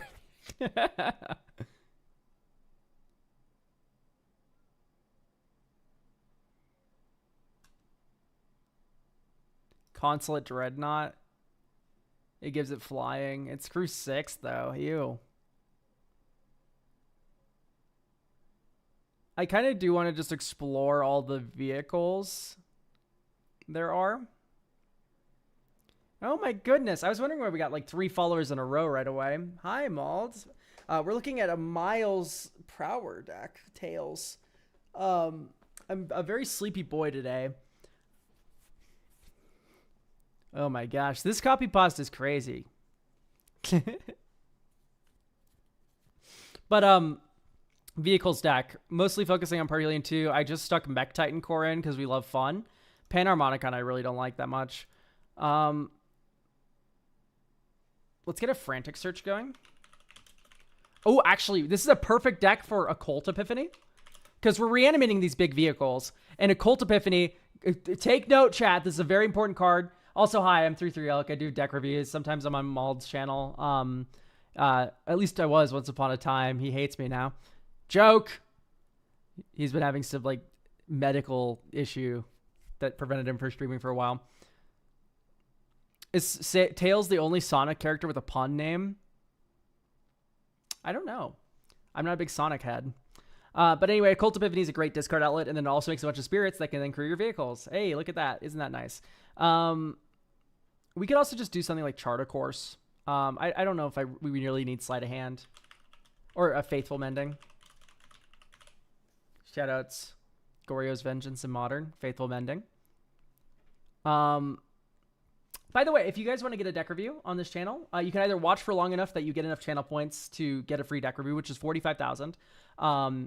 And that's on my... I'll do a couple free deck review streams every month. But also, you could, if you don't want to wait that long, you can just get it through the coffee. It's the best way to support the channel and such. There's a bunch of slots for this coming Tuesday stream still available. And then there's all the slots for next Sunday as well. Okay. We need more lands. I think I'm going to start with Lorien. Because of course I am. Sink into Stupor. Right. Just kind of a counterspell-ish card. Sajiri Shelter. This is another one of these tempo cards where you're able to reanimate a big vehicle, and then when someone goes, kill it, you can go like, oh, nope, this creature has protection. I'm still beating you to death this turn. And then you could probably do something like Dovin's Veto. Negate. So you have a lot more interaction now. I do want to fix your mana base at least a little bit more. Terramorphic Expanse out. Bant Panorama out. Country Roads. Escape Tunnel out. So the reason why we're taking out all these lands that tap and sack and search is just they're not as good as just running a dual land. Because you don't have any landfall. So I would rather you just run tap duels. Even Ash Barrens is better because Ash Barrens can enter the battlefield untapped if you need it to.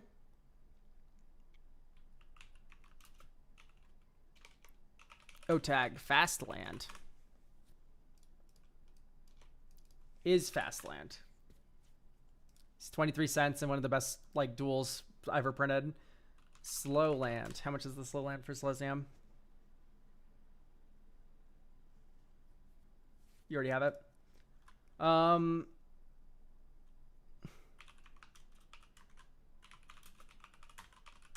Sort USD.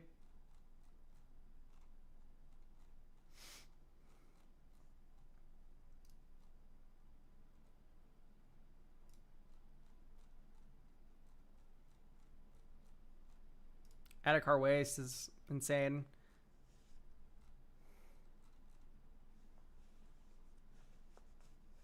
Glacial Fortress not being in your deck is kind of nuts.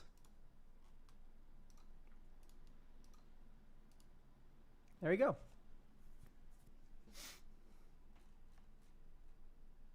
Let's play test. Draw. Seachrome Coasts. Ash Barrens. Is land. Next turn. Island. Pass. Miles. Tails. Prower.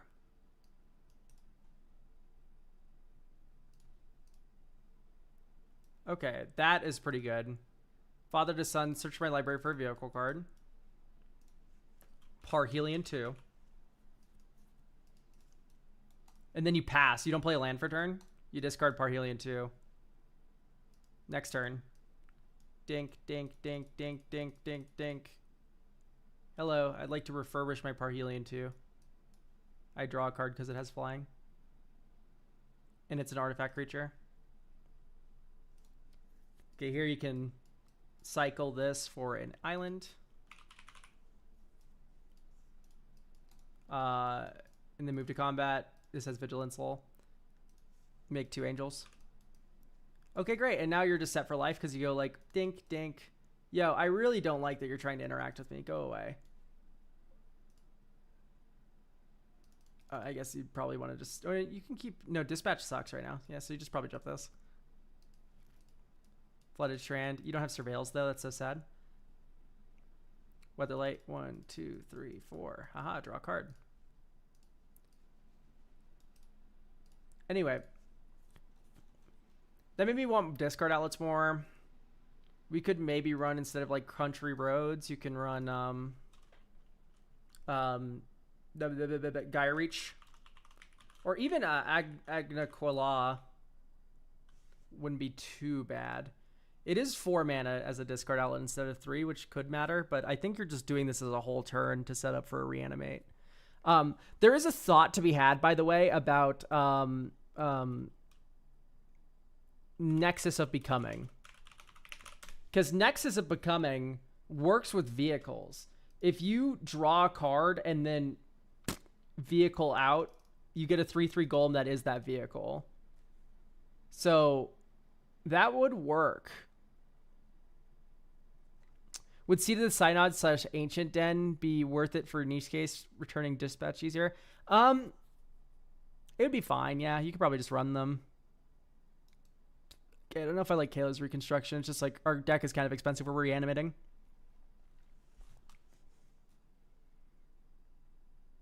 This is, oh, we have Ethereum Sculptor too. I really don't like Ethereum Sculptor in decks with like big mana value artifacts, because this card is great when you're storming off with artifacts, not when you're casting one big one. Like, it's basically a gold mirror at that point, which is just like, ugh, gross.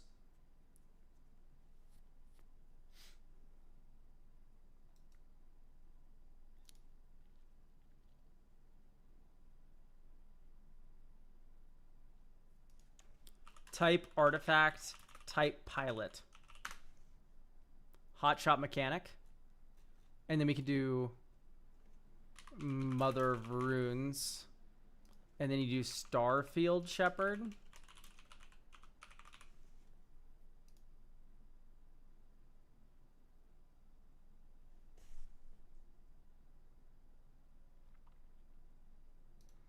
Cosima feels a bit slow. Vidalcan Engineer just like okay. Because I like artifact creatures because they work with... Okay, then maybe you do Skrelv. But I like artifact creatures a lot because they work with the stupid Mech Titan core.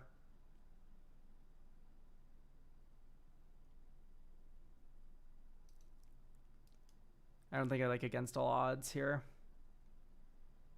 All right, so we have a couple slots we get to play around with now. I'd say no requisition rate. You just do Curious Farm Animals. Because this is able to be got by the Starfield Shepherd. You could do Felly and Flicker vehicles. Like, that's a play pattern.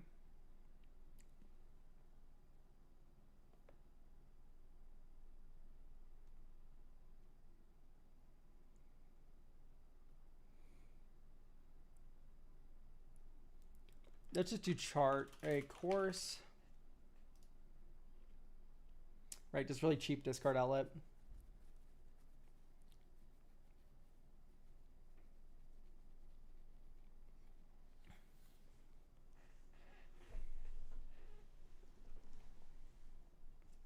Let's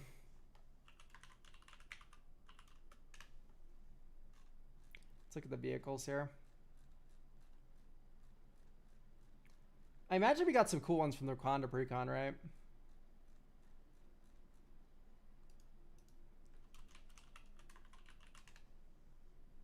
Mu Yangling for vehicle evasion. I don't know if you know this about Miles Prower, dog. Read the commander. Mu Yangling, let's give our vehicles flying. Great idea.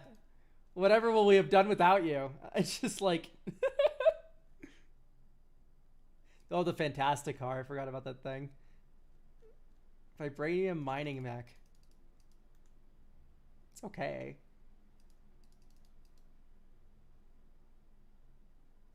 This is fun. Flying Bitch Haste. Fuck it.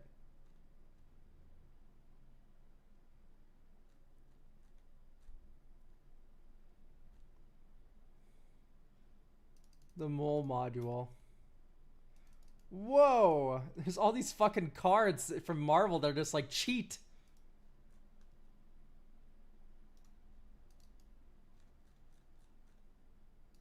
Alright, let's play test. Draw. Seachrome Coast. Next turn. Island. 1, 2. Arcane Signet. Next turn. Deserted Beach. 1, 2, 3, 4. Or 1, 2, 3. Starfield Shepherd. Mother or Skrelv is what we got. Play Skrelv. Next turn. Okay, Agnicola. Pass. Here's Tails. This is in the warp zone. Dink. 1, 2, 3, 4. Sure. You might just fabricate here, honestly. It's a little clunky and weird, but oh well. Okay. We have fabricated. Protect Miles. Get Parhelion. Next turn. Exotic Orchard. 1, 2. Felwar Stone. 1, 2, 3. Oh wait, hang on. 1, 2, 3, 4, 5, 6, 7. Yeah, so we didn't have enough. So we tap 2 for Felwar. 1, 2, 3, 4 for Shorikai. Shorikai makes a pilot. Discards the Regalia. Draws 2 cards. Next turn. Island. Draw 2 cards. Then discard a card. Also, then discard a card. Parhelion 2. And then make a pilot token. And then refurbish Parhelion 2. Dink.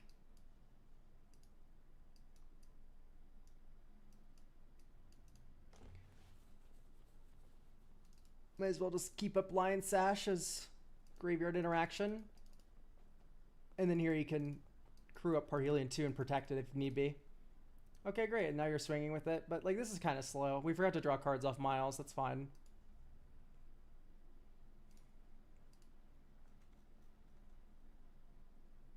Yeah. We aren't running Giver or Mother. I think they're just not worth the cost. But Skrelv is because it's an artifact creature that can get got with Mech Titan Core, which is funny as fuck.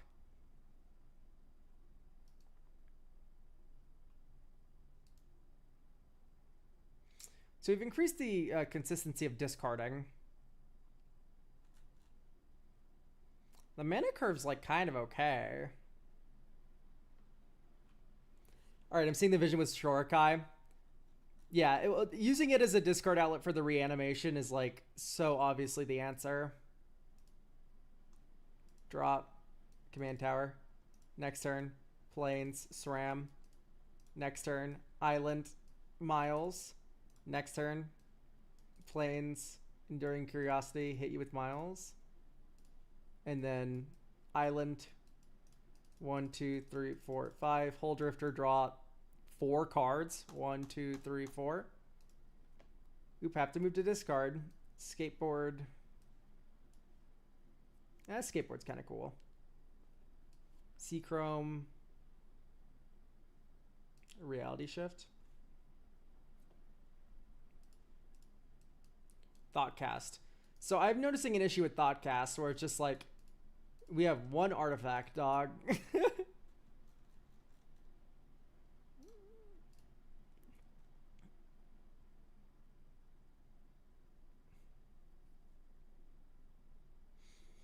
Honestly, can I like hit you with the Felia Truth Beam? Because Felia works so well with Starfield Shepherd. It lets you get any 2 of these that you're interested in, or Plains. And then Felia also flickers your vehicles with ETBs. It's kind of hot. It's kind of hot. Restless Anchorage. Island. Island. And then you go 1, 2, 3, Frantic Search, draw 2, discard 2, land, Plains, pass. Here's Miles, path your play. Next turn, Agdakola, we do control a basic. 1, 2, interface ace. 1, 2, faithful mending. There's the mole module. There's the possession engine.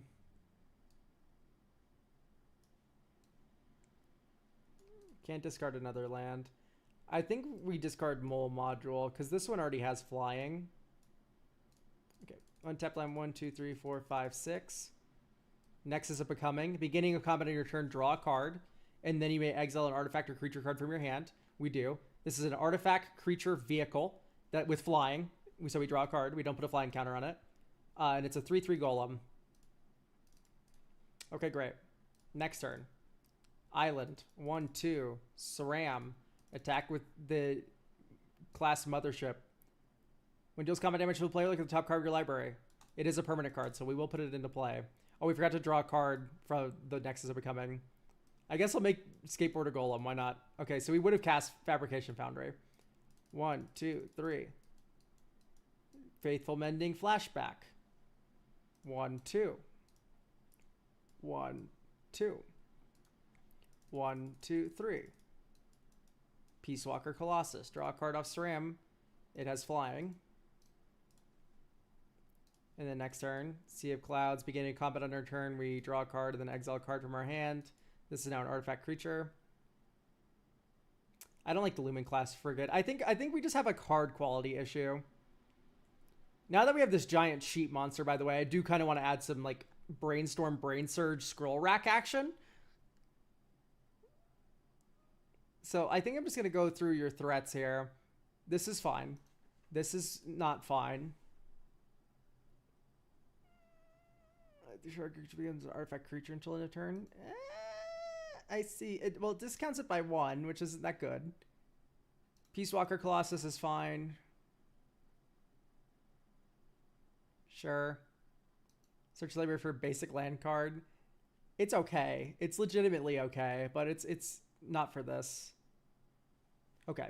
So now, behold, we are going to add Brainstorm, Brain Surge. We already have Lord Revealed. We already have Ash Barons as shufflers. We have Fabricating stuff. Yeah, so I guess we do like Temporal Mastery. Surprise, extra turn. If we had a second land instead of one of these, I'd be so into this land. We would have drawn it, but I'm still mulliganing. All right, this is keepable. Draw. Plains, Soul Ring, Lightning Greaves. Next turn. Island, pass, and then you do 1, 2, 3 miles. Next turn, Island, and then you do X is 4 Occult Epiphany. 1, 2, 3, 4. And then you want to go out with Anchorage, Dawn's Truce, Wayfarer's Bauble, Muddle. Next turn, bring in Witch Enchanter. 1, 2, 3, 4, 5, 6. Neon Beat, drop, Crew, Lightning Grooves. Oh no, it already has haste. Wait, so you Nexus of Becoming here. Okay, so this is an exiled 3/3 copy. Hit. Back Titan Core into play. Next turn. Island. Beginning of combat. We have Dovin's Veto. Draw a card. Then you may, so we're not going to. Swing with this. Chart a course. That just stays there, right? Oh, put it in your hand. Okay, cool. 1, 2, draw 2 cards. 1, 2, Smuggler's Copter, draw a card. White, Curious Farm Animals. Pass. Dovin's Veto, because I don't want you to destroy my shit. Next turn, Deserted Beach. What do you mean, Witch Enchanter? Shut up. I hate you. Anyway, here's Possession Engine. 5 mana. God, they don't fuck around with the Mech Titan Core. Oh, wait, you don't have to play this. You draw a card and then put it into play. Okay. And then you attack with this. Okay, it's a permanent card that goes into play. So we have Vehicle, Vehicle, Vehicle. Oh, we're so close to greatness. 1, 2, 3, 4. +1, attach this to Prowler.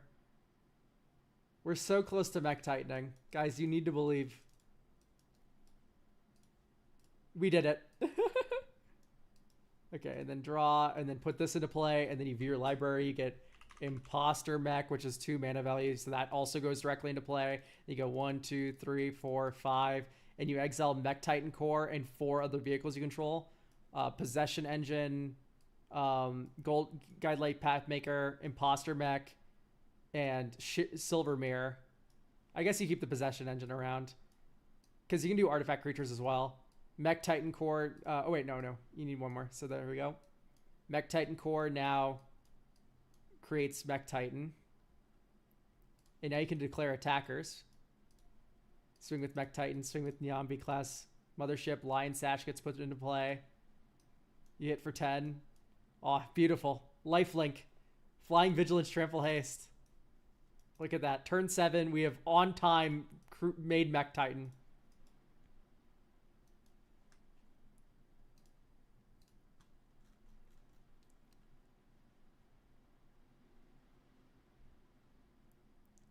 Good thing to stick Aether Spark onto. Oh, yeah, you're right. You're right.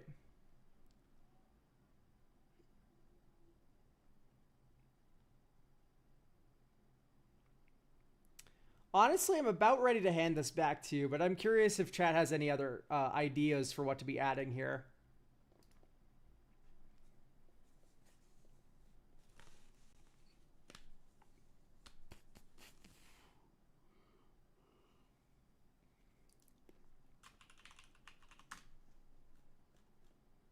Deadeye Quartermaster, when this enters, you may search your library for a vehicle or equipment card. I just had this thought now. But maybe Treasure Mage is better.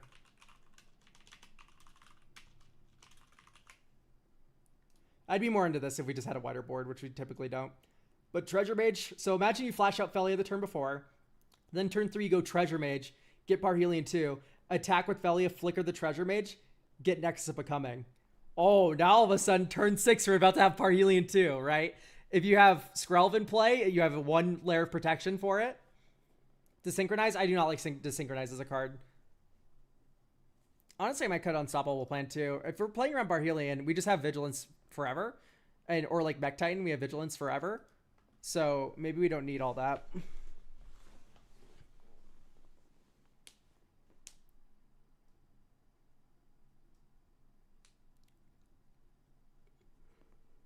The question is what should we run?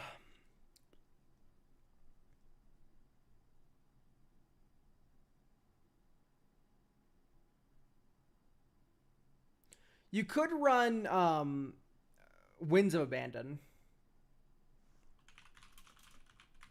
That's something you can get off Muddle the Mixture. And then also it clears any annoying flyers to punch through.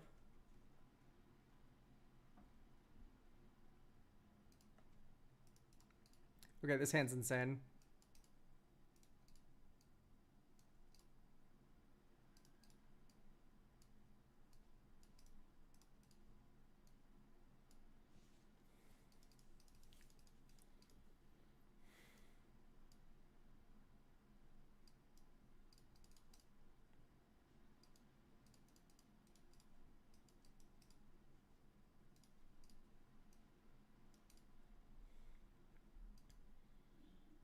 So we just hit it again and then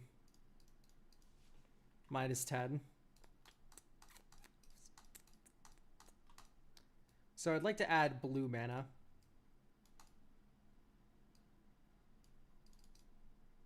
So that was 7 of the 10 mana that we get. Dink, draw a card. Protect your board with Sejuri Shelter. Path your thing. You tap in a different way, but you know what I mean. Next turn, Agandro. So activate Shorkai.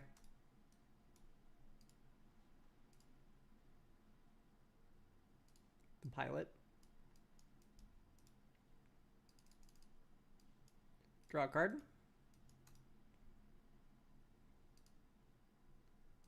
Crew.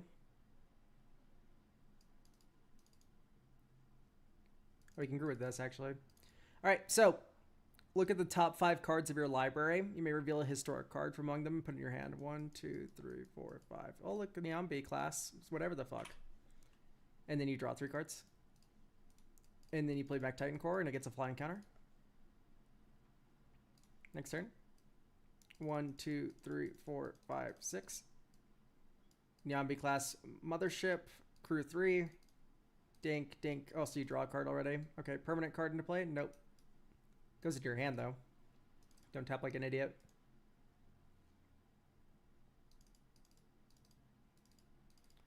Okay. I mean, this is feeling pretty good. You have a nice vehicle tempo plan going, even though you're not doing this stuff. I think you can Mech Titan here, right? 1, 2, 3, 4, 5. Yeah, you can Mech Titan right now, too. Instead of doing all this. Golden Argosy. Ooh, yeah, you're not wrong. It's a little slow, Golden Argosy. It is just 4 mana for like a flicker engine. A little scary there.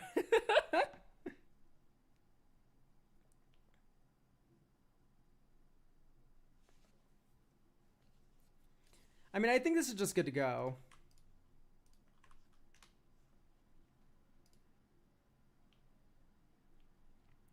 I think we've reached the perfect mix of discarding and reanimating and just tempo game plan. Ensoul Artifact. It's a cute idea, but there's just so many better cards than Ensoul Artifact nowadays that do the same thing. Anyway, thank you, Amu the Fox, for getting a deck review.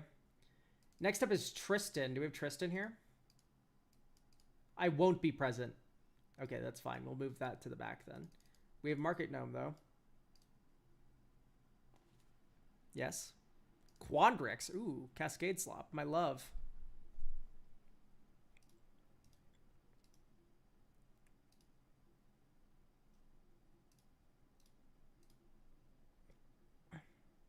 Market Gnome. Great. I had to submit this after Monday's video released and someone mentioned Cascade Slop, LMAO history. I do like my... Cascade Slop's funny. My friend Christian's into it way more than I am, though. And in fact, I run a lot of cards to counter Cascade Slop, like Drannith and stuff. Anyway, I had to submit this list after, Cascade Slop came up. History. The goal of this deck is to use funny theft spells so to steal my opponent's things. It's bracket 2 or 3 theft control ramp list. My friends hated playing against it, and I hated it even more after the Trinket Mage gave me suggestions for cuts and included modal removal spells. I chose Quandrix as a value engine that makes the bad theft spells come up with ramp or more theft. The deck works fine without Quandrix, but is built on a stable 2/6 curve. Okay.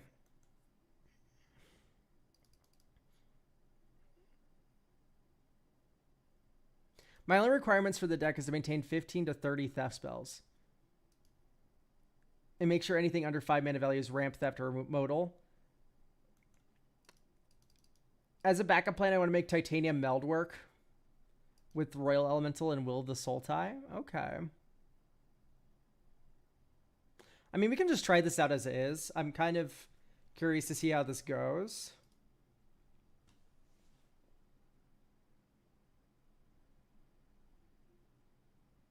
I see. Okay. Draw. Forest. Next turn.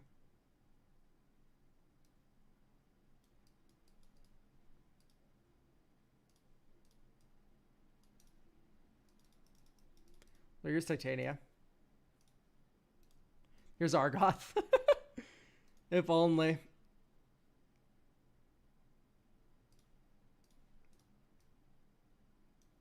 Nice. We need double blue, but we don't have it. 5 mana, huh? Wow. Our hand really doesn't do anything. I guess we're activating Argoth. Mill 3 cards and make a bear. 1, 2, 3. Okay, we have 1 land in our graveyard.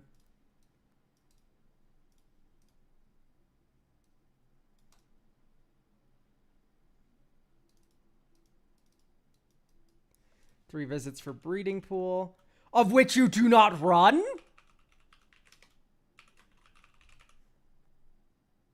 Okay, we do have 2 or more basics. Okay, thank God. 1, 2, 3, 4, 5. Treachery. Untap 5 lands. 1, 2, 3, 4, 5. 1, 2, 3, 4. Dink. 1, 2, 3. And then make a bear. And then upkeep. 1, 2, 3. Perfectly. Dink. Boop, bop. Huzzah.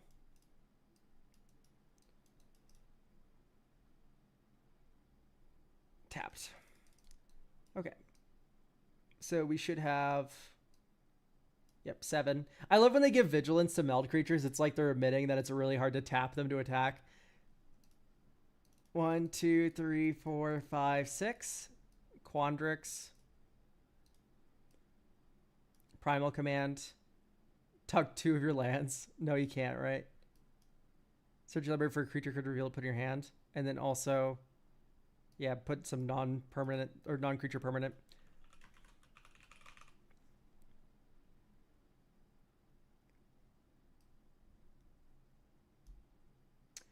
Yeah, like, I'm just not seeing the Royal Elemental vision here. I'm sorry. I want to like it. But, like, I just don't think this is that good.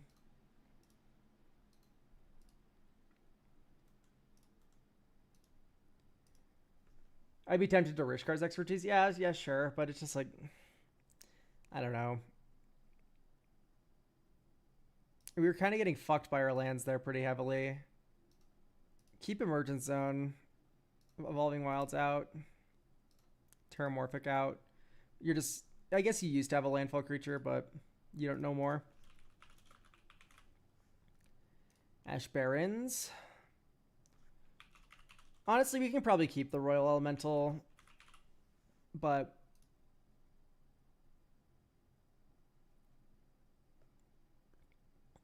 do we like a Moti? Multiple instances of Cascade do stack.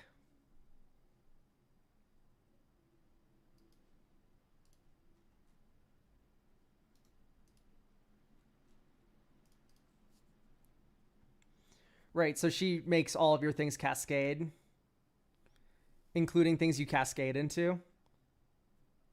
It's worth a thought.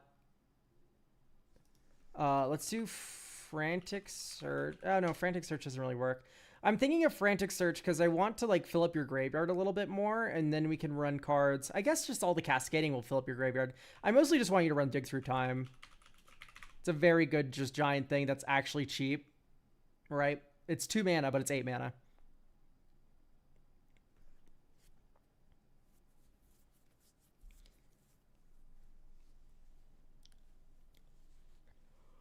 Maybe a Brain Surge is in order. Right, draw 4 and then put 2 cards on top. I know this doesn't fit into the ramp removal whatever scheme that you have, but like this is kind of nice to set up Cascade plays.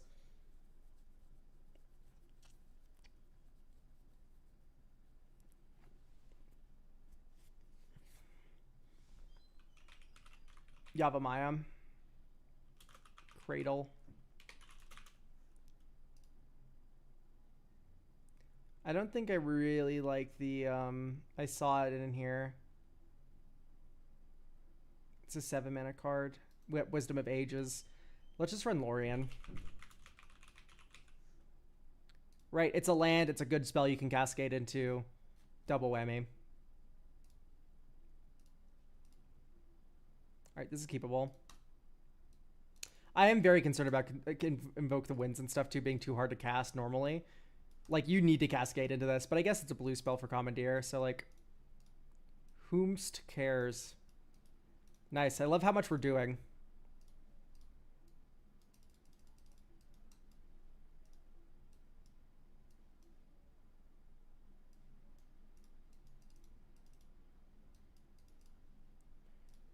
Would something like Expropriate be too greedy? You mean a card that's already in the deck? Yeah, we should cut it, probably. No, I'm joking. Cascade. Think, steal a creature from your deck. Yep, here's Expropriate. Alright, honestly, you could probably have pitched Cat. Like, it's reasonable to think that this would have happened. Transcendent Dragon, Flash Flying. When this enters, counter target spell. Oh, this sucks. Okay, fine.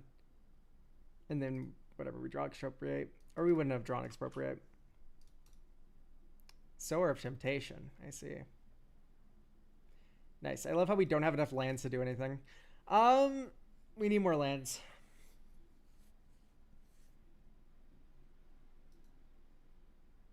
I don't think I like that dragon.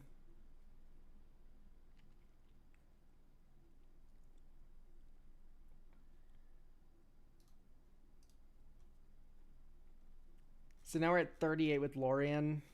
Do we run Hedge Maze already? Listen, this is going to be a little bit of money, but you need Hedge Maze. It's non-negotiable. Getting this Surveil land off of one of your ramp with a forest, like 3 visits, getting this is great. Also, getting this off of fetch land is great.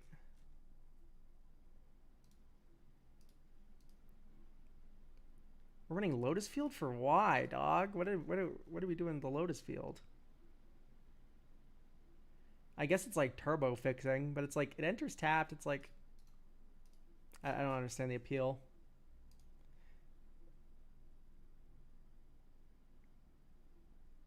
We could run pitch spells, more pitch spells. That much I agree with, but I think we mostly have just been getting hands here recently that are just not that good ramping.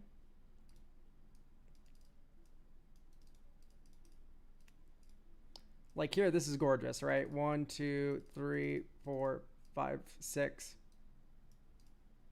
Quandrix, we get Cascade. Cryptic Command, we draw a card and tap all our opponents or return a thing. Cool. Next turn, Island. 1, 2, 3, 4, 5. Bribery. I'll look at that. It has Cascade. Entis Restoration, which will get 3 lands. Bribery, we get your creature. Island. Forest. Forest. Forest. And that's Scape Shift. I don't know why we're Scape Shifting without Royal Elemental anymore, though. Was Royal Elemental really the only thing holding these cards together? 7. We gotta skip Nexus of Fate, sadly. Okay, Will of the Sultai. Yeah, I'm gonna cut all the land stuff. I just don't think we need it.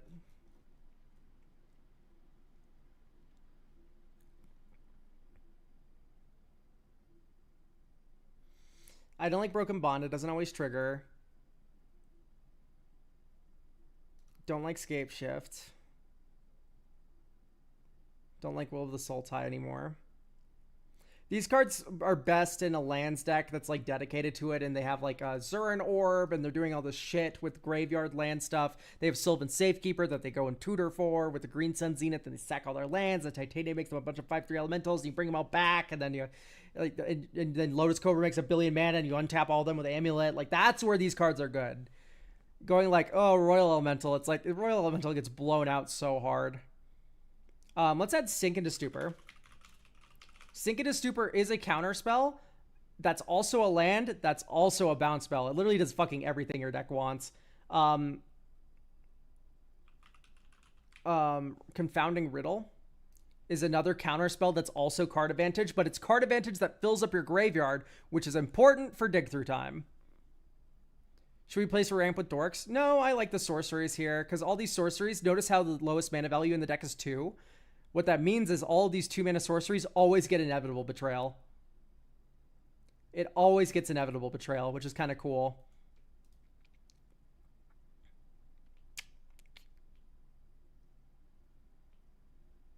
Happy Father's Day, Daddy. Bangos Compass, we need to cool it. What about Planar Genesis? Yeah, Planar Genesis is good. If you're running Growth Browse, be on Planar Genesis as well. That's just the rules. I've been drinking, sorry. No, that's okay, I'm high. Island, Ash Barrens for Forest.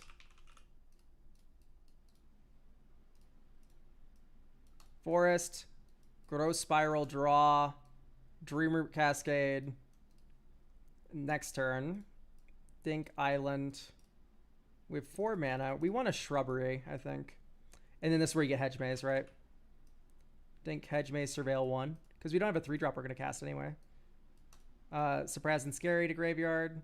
Next turn, Temple of the False God. 1, 2, 3, 4, 5, 6. Oh, I guess we could have played this last turn in Quandrix last turn, huh? I'm a silly goofball. But we can tap for 7 this turn and... No, this is just Prowl. Okay, great. Quandrix. Cascade. Planar Engineering. Sack 3 lands. Or sack 4 lands, right? And then search for 6. Nope. Sack 2, search for 4. Okay.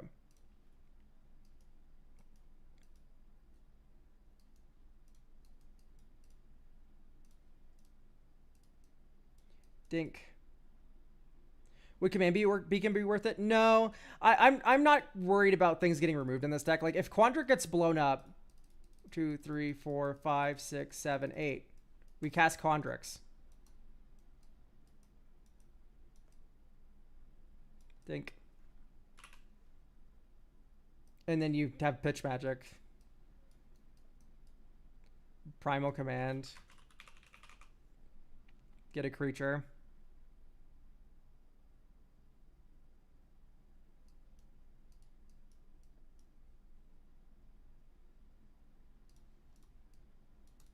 One, two, three, four, five. Double Cascade.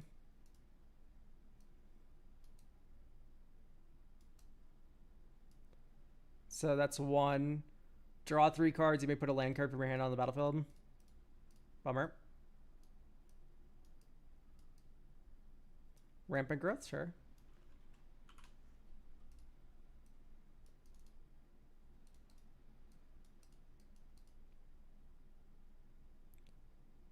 No online card. Okay, you can cast it without paying its mana cost. Dink, dink, dink, dink. Here we go. Stolen Goods. Cascade. Okay, Shared Roots.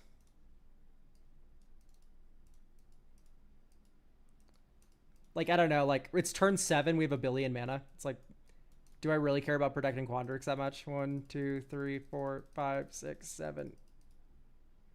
2, 3, 4, 5, 6, 7, 8, 9, 10.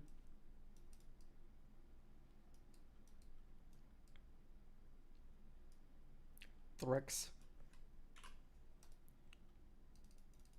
Right, search for 2 more lands. Like, come on. Without the land cards, how do we go about melding Titania? I don't know what you're talking about. What's Titania? What Titania? Point at the Titania.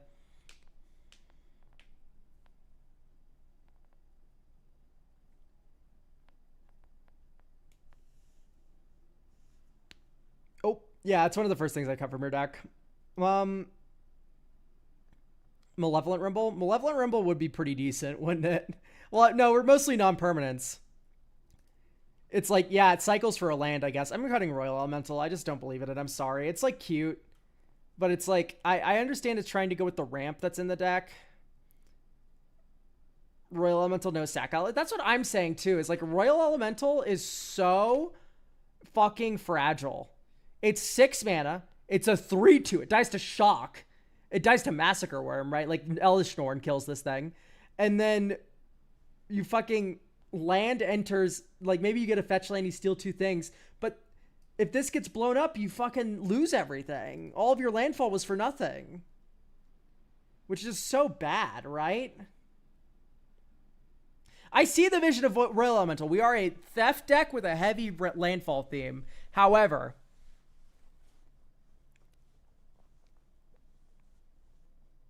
the steel creature from the D&D set? What? Which one? Huh?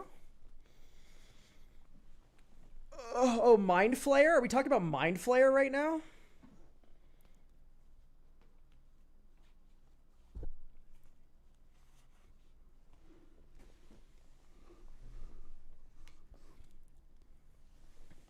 Because, like, what about Supplant Form? It's an instant that is 6 mana and is basically a clone, but it also removes, it bounces the thing. Like, this will cascade, too, with the Quandrix. It's another blue card for Lorien Revealed. It's etc. stuff and things. Like, seems pretty good to me. Drop. Island. Next turn. Forest. Next turn. I think you just have to mulligan for ramp. Like, you wouldn't keep this. It does have ramp. I wouldn't keep this. It couldn't cast the ramp that it has. I would keep this one. So you put bottom 2 cards. Draw. Island. Next turn. Forest. Shared Roots. Get Island. Next turn. Forest. 1, 2, 3, 4. Draw 2 cards. And then you can put a land card from your hand on the battlefield. Dink. Alright, next turn. Emergence Zone.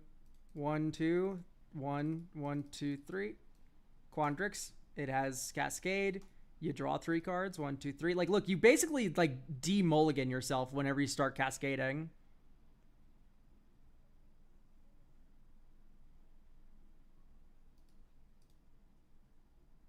Dink. 1, 2. Here, just pass. You don't need to cast anything. 1, 2, 3, 4, 5, 6, 7. Oh, this is only 6 mana? What the fuck? Cards be crazy. All right. So mulligan. Yeah, so you steal their creature, and then you also cascade.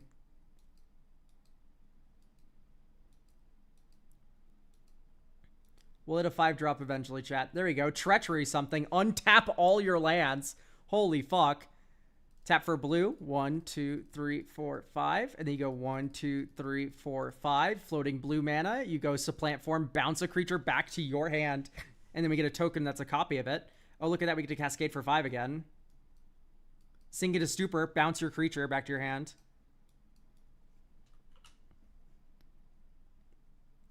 And then next turn you go Urza's Cave.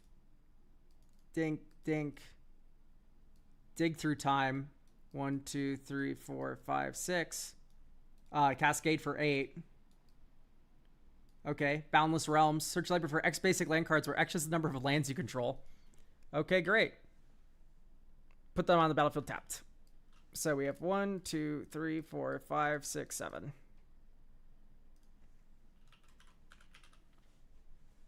One, 2, 3, 4, 5, 6, 7. Do we have Irenicus's duplication for double Quandrix? It's a thought. I don't know if I like clones in a theft deck that only clone your own things. That seems a little bit win more. Because, like, I don't know. How much more cascading do we need? Look at the screen. Right?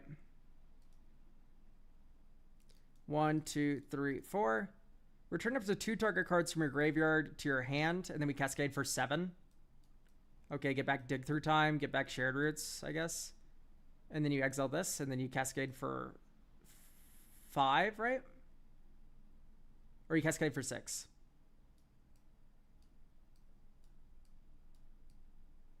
Okay, Confounding Riddle. You get to look at the top 4 and then put 1 in your hand and the rest of your graveyard. That feeds the Dig Through Time. 2, 3, 4. I'll get Telemann Performance. Right, and then these go in your graveyard. And this goes in your graveyard. And then now you go 1, 2, 3, 4, 5. By the way, this is turn 7. This is when the game should be ending at bracket 3. Okay, Telemann Performance, Cascade, Harrow, sack an island, get Forest Island. These enter untapped. 1, 2, 1, 2. Dig Through Time, 1, 2, 3, 4, 5, 6. And then we cascade for 8 again. Oh, by the way, last time I Dig Through Time, I didn't even fucking do the spell. I just cascaded. Anyway, we cascade. Archdruid's Charm, you can get a creature.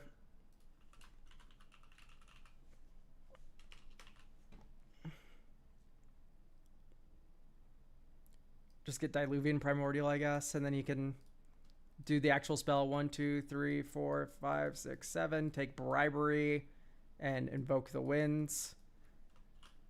All right. 1, 2, 3, 4, 5. Bribery you, and then you cascade. Farseek. Yeah, like, this is just working. So, Nexus of Fate in hand, by the way. Yeah. You could have just taken an extra turn. I didn't realize it was Nexus of Fate because I can't read this horrible, ugly card. Where's the Mystery Rooster? The list, yeah. Beautiful. Mwah. Finally, non-foil Nexus of Fate. All right. What's your thought on Mind's Dilation? It's bad, but it's fun. Like, I don't know. You're allowed to have some amount of bad but fun cards. Volatile Stormdrake and this town don't... Oh, this town could be kind of cool, but I don't know. I think this is good to go. I mean, just literally look at the game we just had, and there's this... I recommend... This is my best piece of advice. Mulligan down to, like, 5 cards if you don't see ramp. Like, look. This has ramp, so I would keep it. Draw. Forest. Next turn. Island. 1, 2. We want a shrubbery. You get the hedge maze I added. You get to surveil 1 this turn. That's very strong. Okay, that's another land. Great. So land. 1, 2, 3. Entis Restoration. Get another land into play, right? Dink. And you'd have to sack a land, I guess. So, dink. Okay, next turn. Forest. 1, 2, 3, 4, 5, 6. Quandrix. Cascade. Spell Twine doesn't exist. Okay, Explosive Edge. Very nice. So we've paid for the commander tax.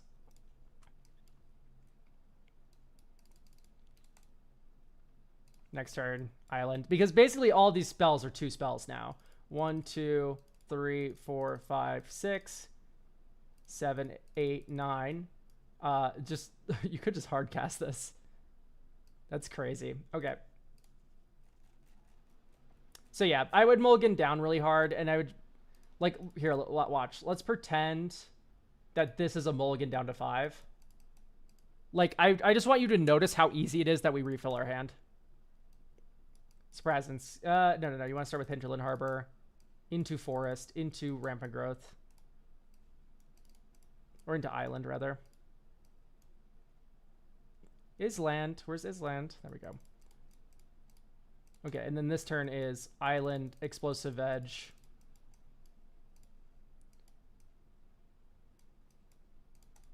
And then this turn, tap land 1, 2, 3, 4, 5, 6. Quandrix. Time Stop isn't a spell. Okay, great. Confounding Riddle. Fill up our graveyard a little bit. 1, 2, 3, 4. Put Rishkar's Expertise into our hand. The rest go into our graveyard. Ta-da. Okay, great. 1, 2, 3, 4, 5, 6. Rishkar's Expertise. We draw 6 cards after we Cascade. Okay, Eureka moment. We draw 2 cards. We can put a land card. We don't have one. Okay, 1, 2, 3, 4, 5, 6. And then...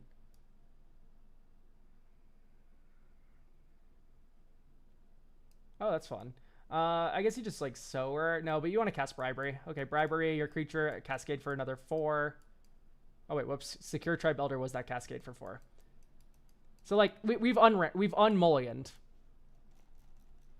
We've unmulliganed by... basically, you're always trying to get Quandrix down by turn 3 or 4.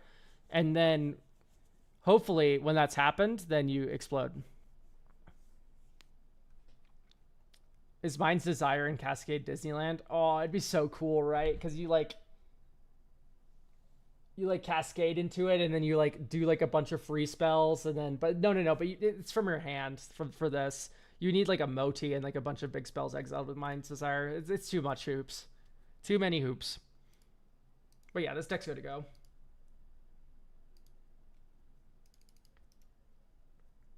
All right.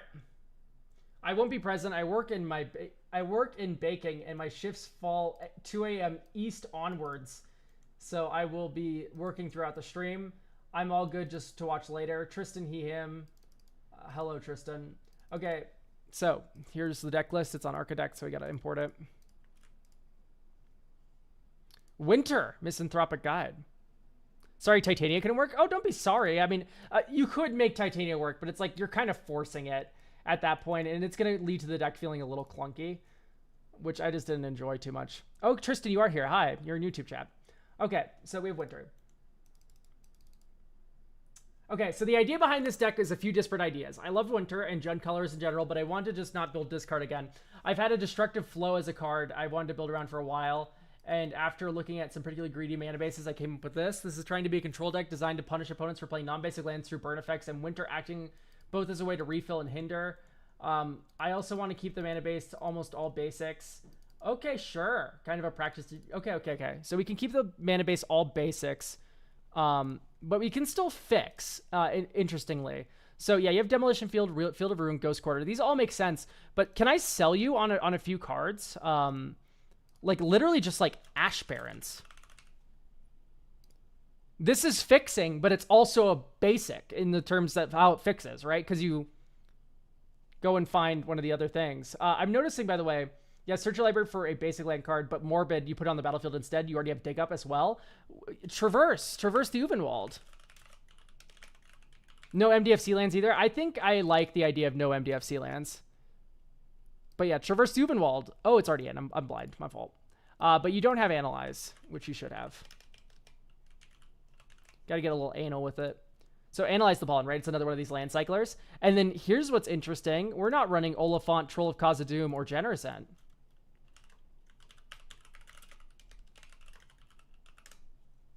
Right? Generosent, Oliphant, Troll of Khazad-dûm. These are all basics that are tapped, but they all tutor for a basic. Ooh, I low-key do want to run one Triome just so these idiots could get all three of your colors. That is something interesting to me. Maybe you cut like Caravan Vigil for that. Like honestly, I think one Triump's gonna serve you really fucking well. That can we make an exception for one Triumph for like perfect fixing?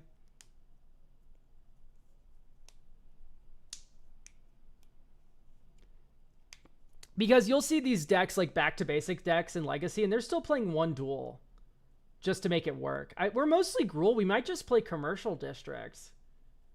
But then Troll couldn't get it. Yeah, let's just do this, the Zia Torres Proving Grounds and call it there. Okay.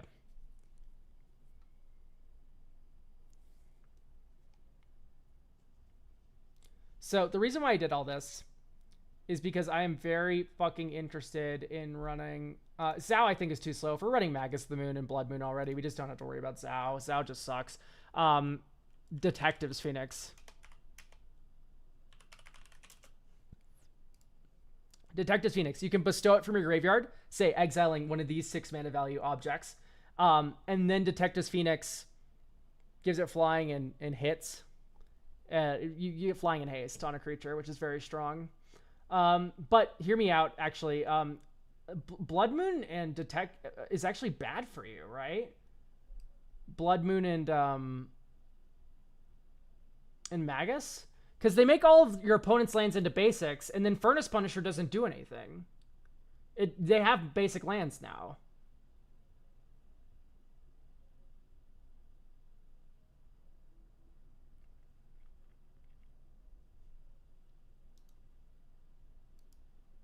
I'm just going to see what we can do without the Blood Moon and stuff.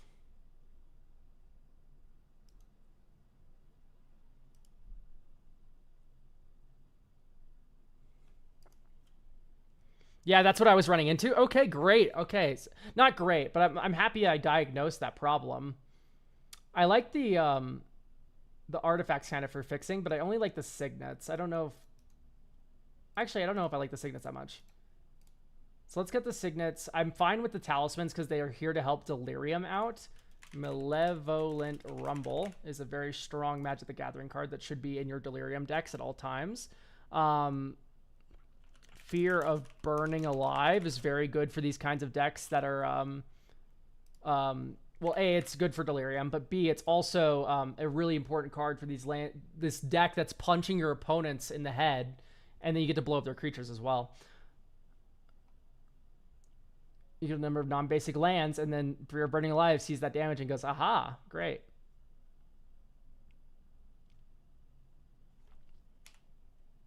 O-Tag, non-basic land hate. I think this is a tag. What is the tag on Scryfall? If we do Blood Moon, open the tags. Rules Nightmare is a tag on Scryfall. That's gorgeous. Mass Land Denial. Hate non-basic land. Awesome. Non-basic land hate is not the tag. It's in a separate order. Hate non-basic land. When this creature enters, it deals damage equal to target player equal to the number of non-basic lands that player controls. That's pretty good.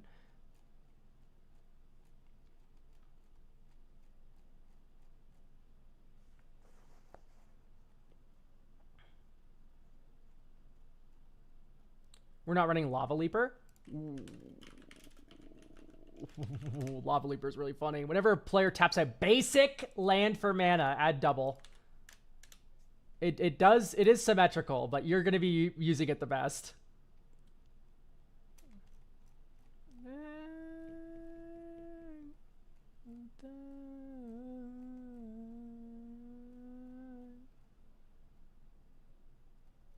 Oh, it'd be so good.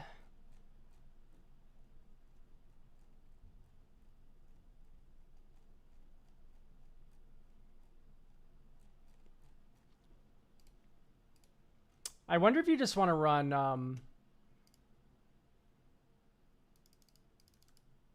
I want this to sit at bracket 3. Yeah. So Let's do strip lock stuff like Ramanop Excavator. I guess the best one at doing strip locks would be Ice Till. Ice Till Explorer, right? Play an additional land on each of your turns. You may play lands from your graveyard. Great news, you can now start double ghost quartering from your graveyard. That's pretty fucking annoying.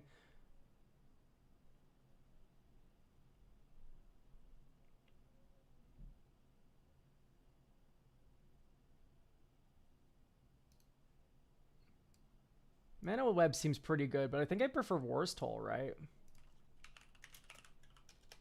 If you attack with one creature, you attack with all. If you tap one land, you have to tap all. No actual factual strip mine, though? Yeah, I think it's too mean. Actual strip mine. Demure Machination suit us for what? Destructive Flow? I guess. What if we just ran Gamble?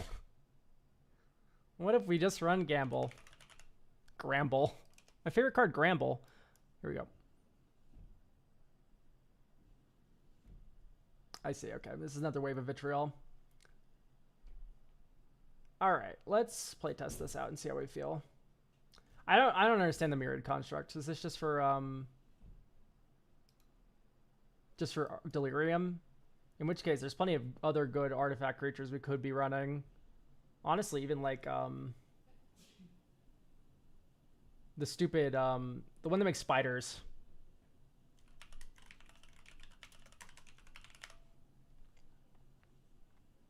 Wow, that's a lot of artifact spiders. Twitching Doll.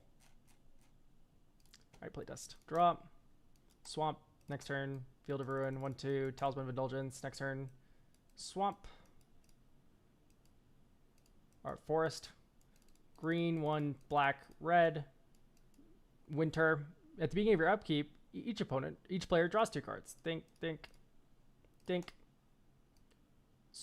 1/2. Cathartic Pyre. Discard 2 cards. Artifact. Swamp. Draw 3. 1, 2, 3.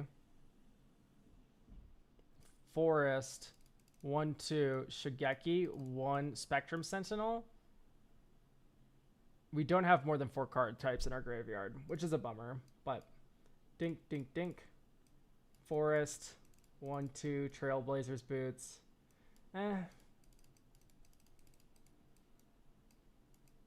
We could just activate Shigeki. I think for this winter, I'm always so dubious of, because like at the beginning of your upkeep, each player draws 2 cards is so dangerous. But I guess you keep them constantly making land drops. What if you ran like Gear per Orrery or whatever?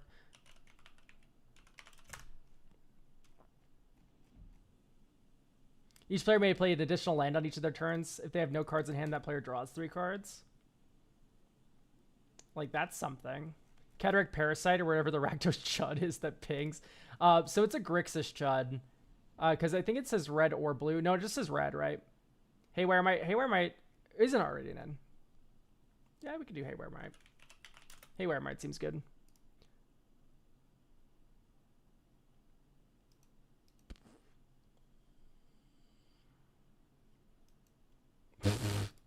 Okay, come on. Encroach just kind of sucks. To each non-artifact creature in each player, that kind of sucks. So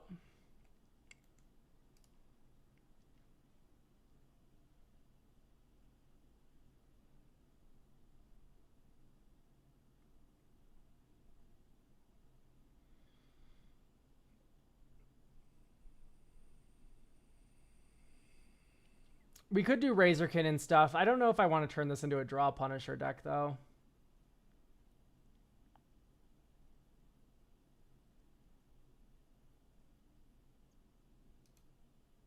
It's okay, that battle.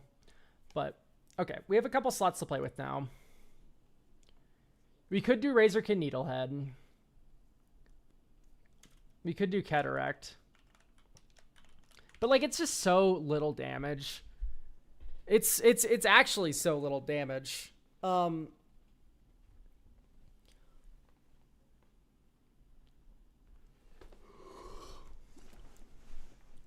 kind of want to like add Lignify to your deck. Lignify. It's an enchantment, but it's also a creature type. All right. It's Kindred.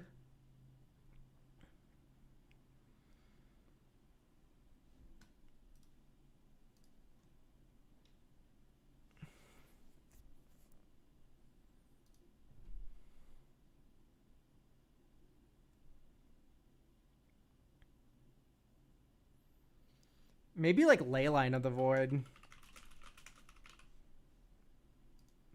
Do I want Miss Miracle to turn on Delirium faster? It's not a horrible idea. I actually don't mind the idea of Mesmeric Orb that much, but I think Meltdown Friendly fires us too hard. I would rather you run Vandal Blast if you're going to do something like that. Or Bane of Progress, I guess, because at least you get a big fuck out of it. Scroll Cracker effects are never worth it. Yeah, I could see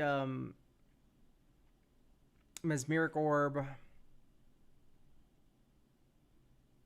Is there anything that punishes opponents for having lands in their graveyard?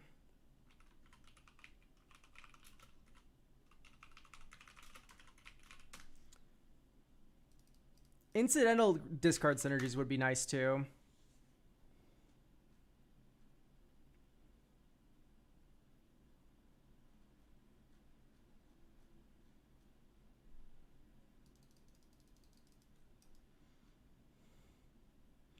Deathrite seems like a shoo-in. And in fact, I don't want to run Leyland of the Void anymore if we're running Deathrite. Scooz is a good idea.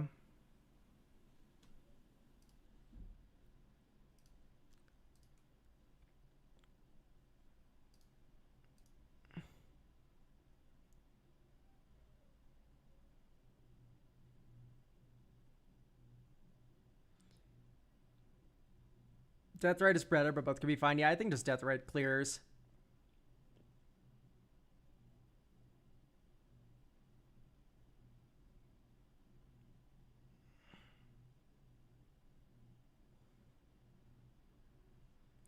Wait!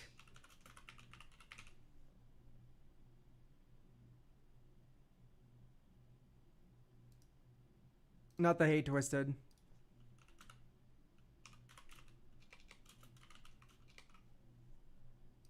Unshackled. Whenever an opponent searches his or her library, that player sacrifices a creature and loses 10 life. Whenever another creature dies, you put 2 counters. And then you have all these fucking things that blow up lands and then replace them. Oh my god, I'm a genius, chat. I am a genius. You do like Animate Dead. Because it's an enchantment that also resurrects stuff. So now, so keep in mind, Field of Ruin forces a search. And then, but the rest of them, if they just gonna choose not to do it, because otherwise they blow up and die. That's sick as fuck, legitimately. I don't like Pew Pew and fucking green. I don't know what we're doing here. Patchwork Beastie. Okay, these are for Delirium. I'm starting to see the vision now, but we added so many artifacts that we could probably just cut these and run better acceleration. Probably something in the form of like Overgrowth is very good. Where's Demonic Council? Ooh, true. You could run Demonic Council now because you have a demon that we really care about. Right, so you can tutor the demon. Tutor the demon here, huh? Or if you have Delirium, it's a Demonic Tutor. Okay, that's gorgeous. Okay, playtest. Here is Ashburn saving a hand, by the way, because now we can tutor for a mountain here, and we're not totally dead.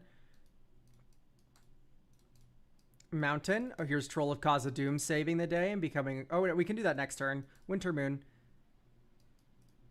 All right, next turn. Think Troll of Cause of Doom turns into Swamp. Like, look at how good this is flowing now. And then now we can bestow Detective's Phoenix when we get a creature online. 1-2, demand answers. We'll discard War's Toll, draw 2. Swamp. Next turn. Swamp, 1, 2, 3, 4. Here's Winter. Right. There are 4 more card types, so your maximum hand size is reduced. And then on our turn, we draw 2 cards. Mountain. What to do exactly here? 1, 2, 3, 4, 5, 6. Honestly, might just play Ob Nixilis. Next turn, draw 2. Forests. Actually, 1 black, Demonic Council. If you get Animate Dead here, if Ob Nixilis got blown up, but if Ob Nixilis didn't get blown up, you get Field of Ruin. And then you dink, dink, Field of Ruin. Everyone searches. Everyone loses 10 life and, you know, sacrifices a creature. And then they're -5 hand size. You can Rampant Growth.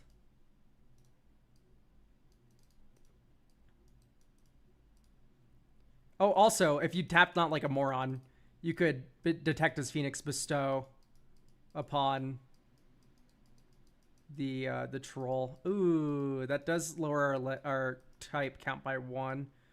So we have instant sorcery, sorcery, land, land. So we can get rid of 1 instant. Is there a way we can do this? No. I guess just get rid of enchantment as well. Bummer. Oh, but we can cycle Oliphant. No, we couldn't have. Okay. Still, I think you just do this. Okay, great. Swing. All right. A little slow here. Turn 8 is not where I'd like to be, but this turn you go green, analyze the pollen, goodbye, demand answer, or goodbye, troll cause of doom, rampant growth. Okay, and then you get Ice Till. Dink, we can play 2 lands this turn. Great news. Field of Ruin's a land. Crack Field of Ruin, get Forest, play Field of Ruin. We also mill 2. And then you go dink, dink, crack Field of Ruin after milling another card. And then you get another basic out. And then you mill another card. So then that was literally just what you watched 20 damage just happen. And 2 sacks across opponent's boards.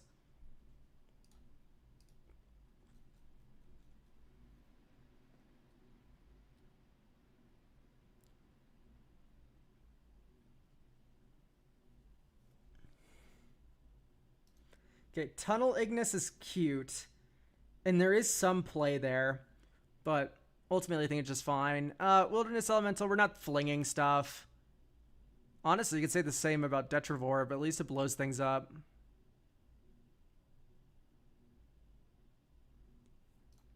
Unexpected Windfall is just fine. Big Score is just fine. Okay. Maybe Thrill out, because something like Brotherhoods. And actually, because we need some amount of instants, don't we? So let's do...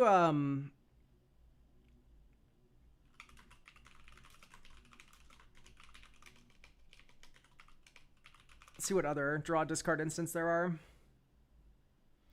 I mean, I guess you could do Big Score. Ugh, I just don't like these cards outside of Storm that much. Just run Big Score. Don't run anything else though.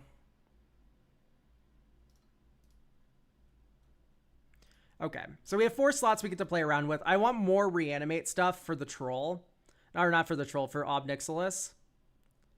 So maybe you just run actual reanimate.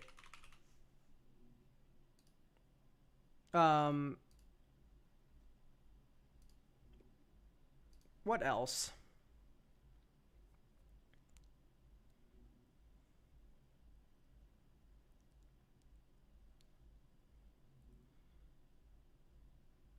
You could do a creature like Sereth Viper's Fang. Gives every untapped thing hexproof.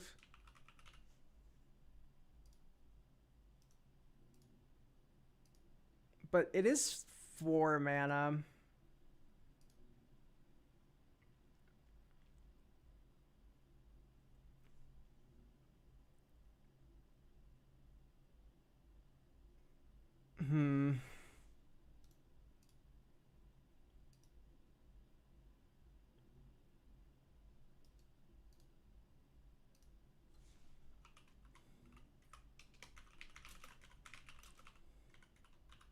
Let's see if there's a basic land cycler that's an instant.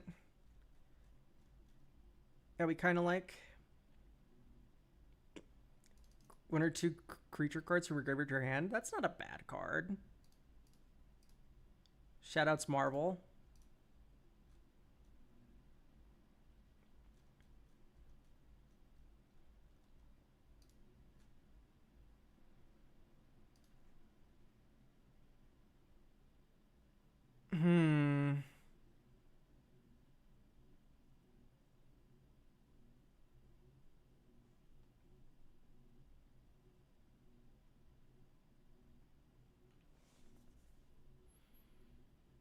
Would Mayhem Devil be worth it? I doubt it.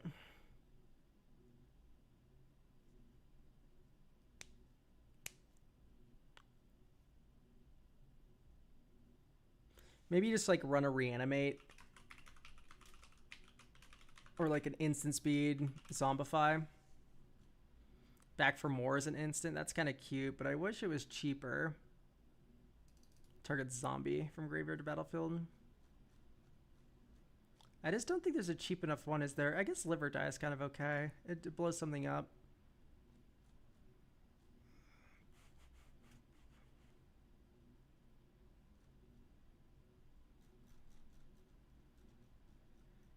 Cheering crowd.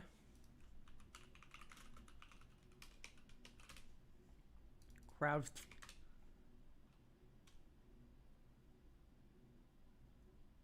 No, I don't get this. Why is that good?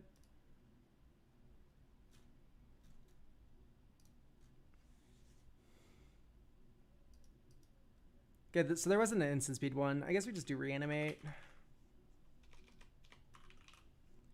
Oh, and then you run a land cycler that's instant speed. Oh, we already have reanimate. I'm blind, sorry. Okay.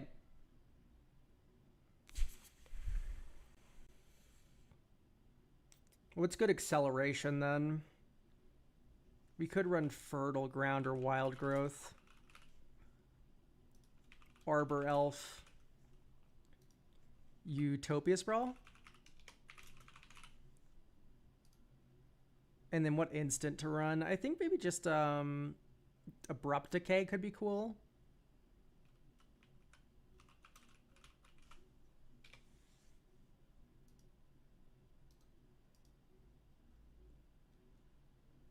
Just like the Rhystic Exploder, 12,000. Draw, Forest, Wild Growth. Next turn, Swamp, Signet. Basic land cycle for a another Swamp, I guess. Or I guess you get a Mountain. Because this is double red to cast. All right, Mountain. 1, 2, 3, 4, 5. You can cycle Troll Khazad-dûm for the Zeator's Proving Ground. And then Winter. Okay, everyone draws 2. Mountain. Green, black, red. Destructive Flow. 1, 2, 3. Draw a card.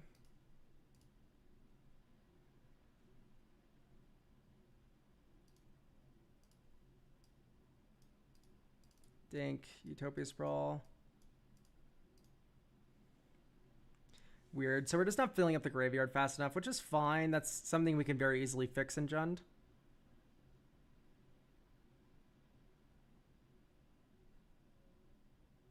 Could probably do like a Ripples of Undeath. Maybe over Cindervines.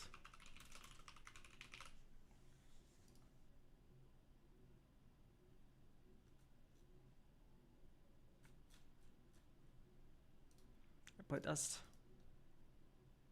I would keep this.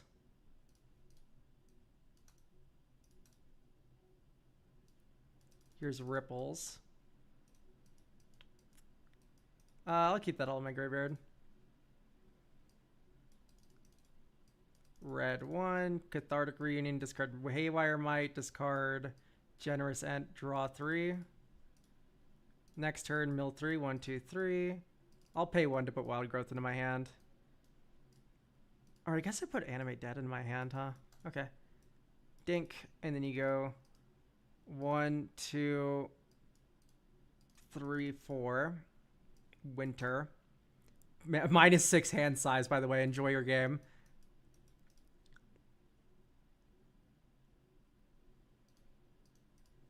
Okay, there's Gamble.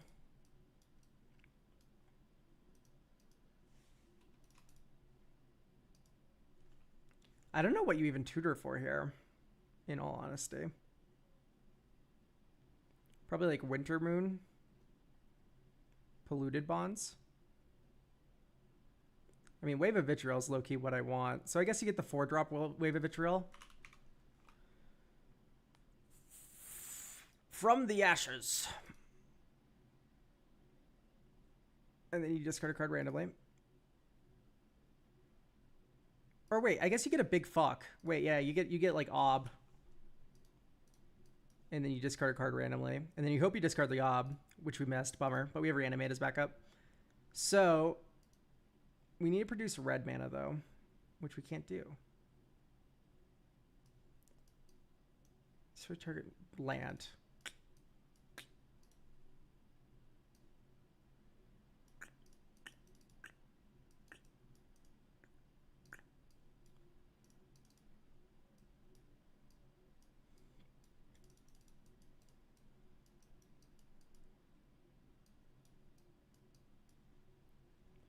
And then you get a Eldrazi spawn. And then next turn, swamp. Ready to use more vulnerable. So oh, we mill 3. Hey, Field of Ruin.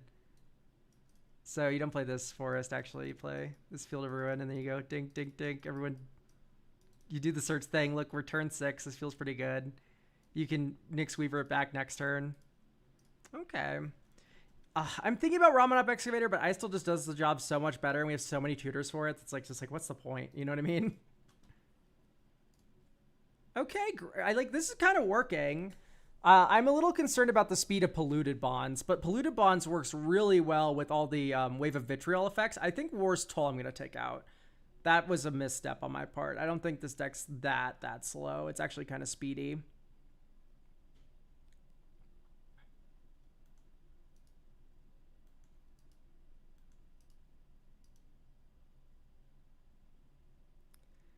It's not a non-basic land, but I am thinking about, like, revitalizing Repast. Right, this one.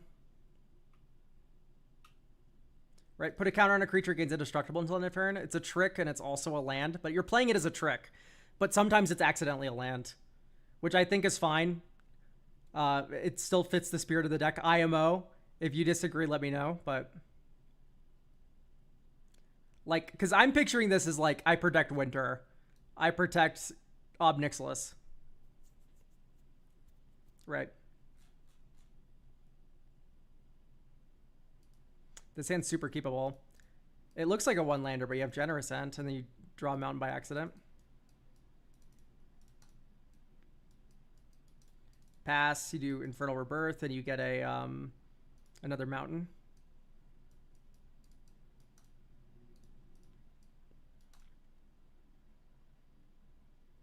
I guess if you were smart, you would have been playing around Zozu. Anyway, instant. I'll play Graph Takers, why not? Dink, 1, 2, 3, 4. Here's a board clear. Swamp, 1, 2, 3. Zozu. Arbor Elf. Burning Earth. Cathartic Reading. Perfect timing, unironically. Oh, wait, no, we don't have 2 cards to discard. I'm a fool. We play Winter then.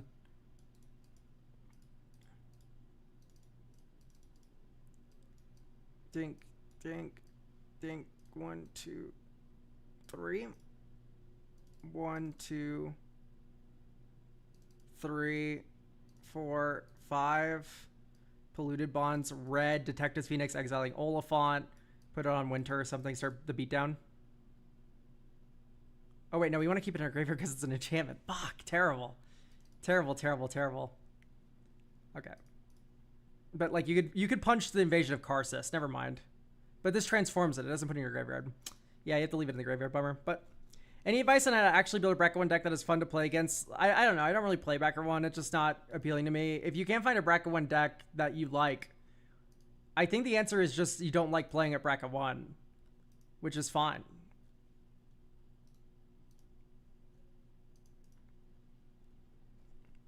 Why is your music taste so gay? I mean gay. I mean good. Well, I mean it's both.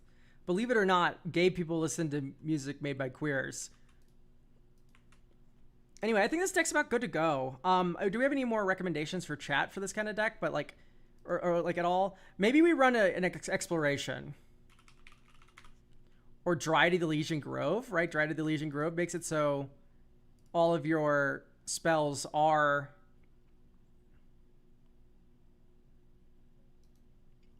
Yeah, so we'll run exploration, because if you have exploration plus ice still, you can just do like fucking like rapid fire 3 of these in a single turn with the Obnixilis.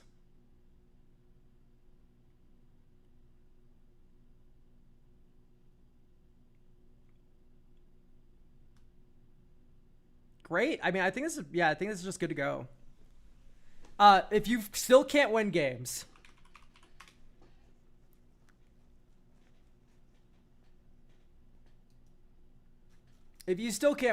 there's always an answer. There's always an answer.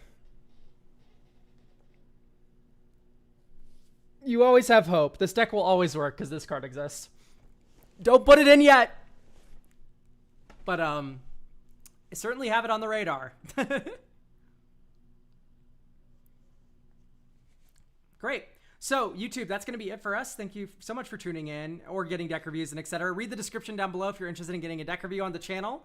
It helps a lot. It's legitimately the best way to support the channel. There's still a bunch of slots left for this upcoming Tuesday stream, so make sure you get those. Thank you so much. Bye. As far as Twitch,